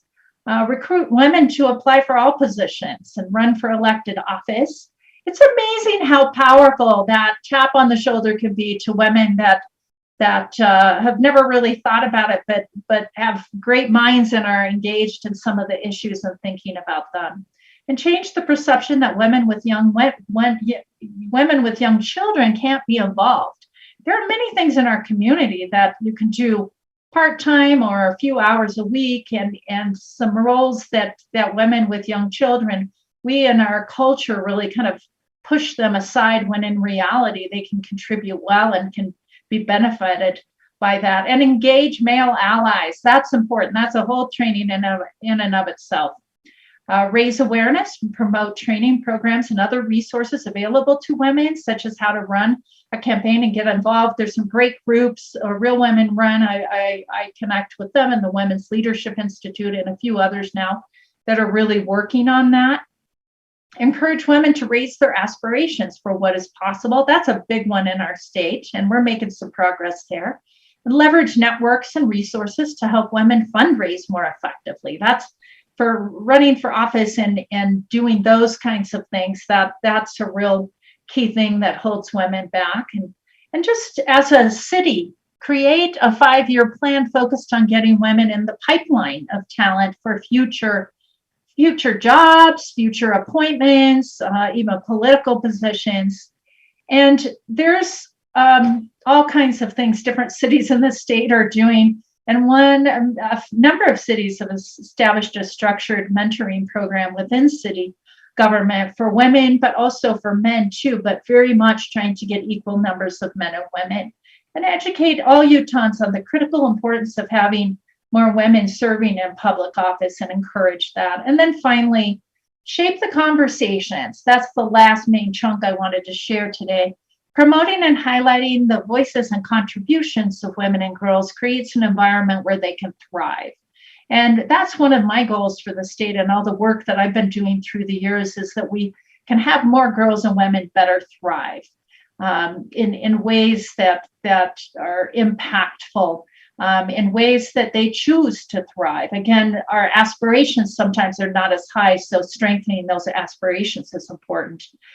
These are some ideas from different cities, municipalities in the state. Start a newsletter and include a section. You probably have your own newsletter section called in My Own Words, and invite women to contribute. Foster conversations in the newsletter on topics that matter deeply to women: domestic violence and poverty. Use social media, foster relationships with reporters to expand the type of typical stories, and have certain voices more amplified maybe than they've been in the past.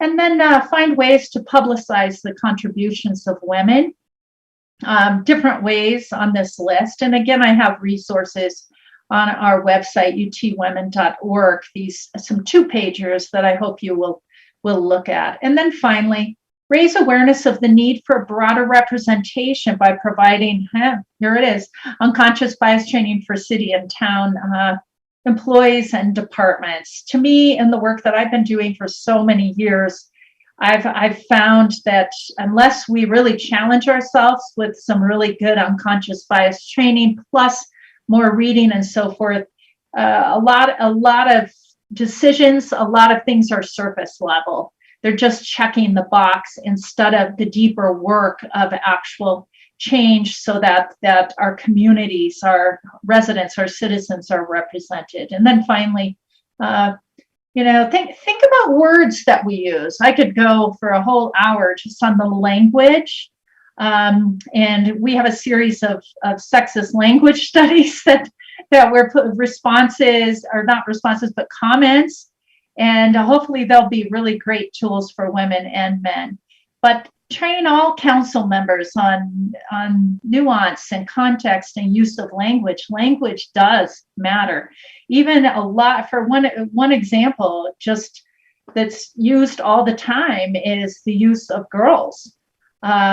So oftentimes it's men and the girls, or the girls in my office. And I've written a Forbes piece that goes through why that's problematic and how that affects women and affects people as you talk about that. I've had to even change that from my own language.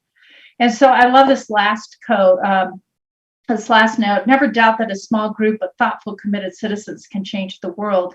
Indeed, it is the only thing that ever has. And in your roles really in the city council and as mayors and other positions of influence, I'll tell you, it's amazing how even just the small things, even that tap, even those words of encouragement, even just being aware of making sure not to call women girls, and some other things, understanding language, understanding, our own biases. Like I said, I've been on my own journey to figure out biases. I'm working really strong with myself on race right now. I'm an expert on gender, not necessarily race, so that I can be better. I really feel like if we open our minds and figure out how to better serve people by being better ourselves on these things and be more inclusive and really aware of these issues, that we can lift more people. And I've seen mentality. I just have to say this to conclude. I know my time is done. But I've really seen some of this mentality really strong in Utah, and that's the scarcity mentality.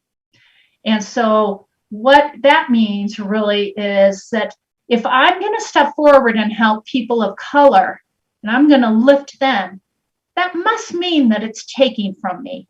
If I'm a man and I'm going to help lift women, then it's probably taking from me. But what we know is we can lift others, we can include others, and we can be included and lift ourselves. It's not either or. It's not the scarcity mentality. And I'm pleased that you asked me to speak today, because I think each of these things are important to ask. We definitely want boys and girls and young men and young women and men and women to thrive. And what we know is that some don't. And when we do things intentionally and strategically to try and lift everyone, that our communities are stronger and that we can each make a bigger impact on people's lives. Thank you so much. If there's any questions, I would love to answer those. I know I've taken my time. Was hoping it'd be shorter, but sometimes I kept talking a lot. So there you go. So, any questions or comments? Mayor Kafusi. Hi, Susan. Are you there? I can't even It's see you. fantastic. You're so tiny. I know. Yeah, I'm not. You know that, right? I'm huge. But it's been so great working with you on these projects over the years. And it's just been really fun to see all of this come into fruition. And the sweet spot number of 60-40 has always been in my mind. And we're at about 38 right now, 30 awesome. On our boards and commissions. And just proud to let you know that when the canvassing was reported a couple of weeks ago, out of the 4, 3 of them were women that were winners that are going to be policymakers. And so we're trying, and every time we work together, I always come away feeling better and lifted and refocused. So it's been a pleasure working with you over the years. And thanks again for being my keynote speaker for International Women's Day. You just knocked it out of the park. I loved that. And you know what? That was like 3 days before the pandemic hit. Do you remember that? You were normal then, and then all of a sudden game over, right? That was it. That was I think that was the last speech I did live before the pandemic hit. Thanks for your work, and always love your presentations. I've seen you do this one and I love it. Thank you. Thanks so much. Mr. Hanley. Dr. Mattson, this is George Handley. How are you? Good to see Hey. you. I just wanted to say hello and thank you. I really appreciate, I've been a beneficiary of your training before, and, related to work at BYU, and just love what you do. And we're so grateful that you could present to us today. We'll take your advice and hopefully implement it. Well, thank you. I would love if you implement some things specifically, some strategies, and put together some kind of plan. I would love to highlight, right? I need a city that's really working on this. So if you decide to be bold in some of these areas, let me know, and I would love to follow what you're doing. Thank you. Dr. Madsen, this is Shannon Ellsworth. Thank you for presenting, and go Aggies. I did want to just comment to my colleagues here that different cities are taking different measures to improve on this front. Orem City has a scholarship specifically for women who work for their government so that they can advance in civic service. So they could complete a degree or get an advanced degree and then continue to work with Orem City and bring those resources to that community. There's a mayor who, I'm not sure where the funding came from, but they allowed 4 or 5 women in their city to participate in what's called the Women's Political Development Series. And that used to occur in Salt Lake. And there were about 5 different units, if you will. And so this mayor gave these women time off to go to Salt Lake and participate. And it was probably a 2-hour event 5 or 6 times. And it costed, $300 or $400, and that was covered. So there's different strides, different ways, different techniques and strategies of how our city can contribute on this front and really bring stronger cohesion and stronger innovation to our community by engaging more citizens. And I did want to just mention one opportunity. We are looking for one city right now in the spring sometime we do what can I do reports, and one of them, I mentioned 2 of them here, but we're also starting one for counties and then some with big enough cities where we pull together really maybe 25 of top leaders in the state, in the city or county, and really have a 2-hour brainstorming session to create their own document on what Provo can do to Provo residents or Provo leaders could do to strengthen the impact of their girls and women. And so if you're interested in that, we're just starting the conversations on a city that's just an opportunity down the road. So I'll let you go. Thanks so much. Good to see you. Councillor Hoban has a comment or question. Well, actually, I was going to ask the mayor. So first of all, Dr. Mattson, I'm totally inspired. Awesome, really just information. My eyes are open. So thank you. And I was wondering, so do we have any open boards or commission seats that would be where we could tap some, as a council, we could maybe reach out to our networks and tap some women on the shoulder and say, hey, take a look at this board. Might be a good way for us to start. We would love you. I'm constantly tapping. We started tapping, Susan and I, about 5 years ago when I was running for mayor. And yeah, I've just landed 2 great women I'm really excited about, but I need your help. Yeah, right? I mean, I would say remind us what's open, because Yeah. I'm sure we already know, I can definitely commit to making an effort. I think it'd So be a right great now way we have, the one that I'm focusing on right now is the airport board. So tap away, everybody. Let some women on the airport board. Thank you. And there are, I just have to say, I can't help but say, but there are very qualified people in your community. The trick is that we pull on the same people all the time.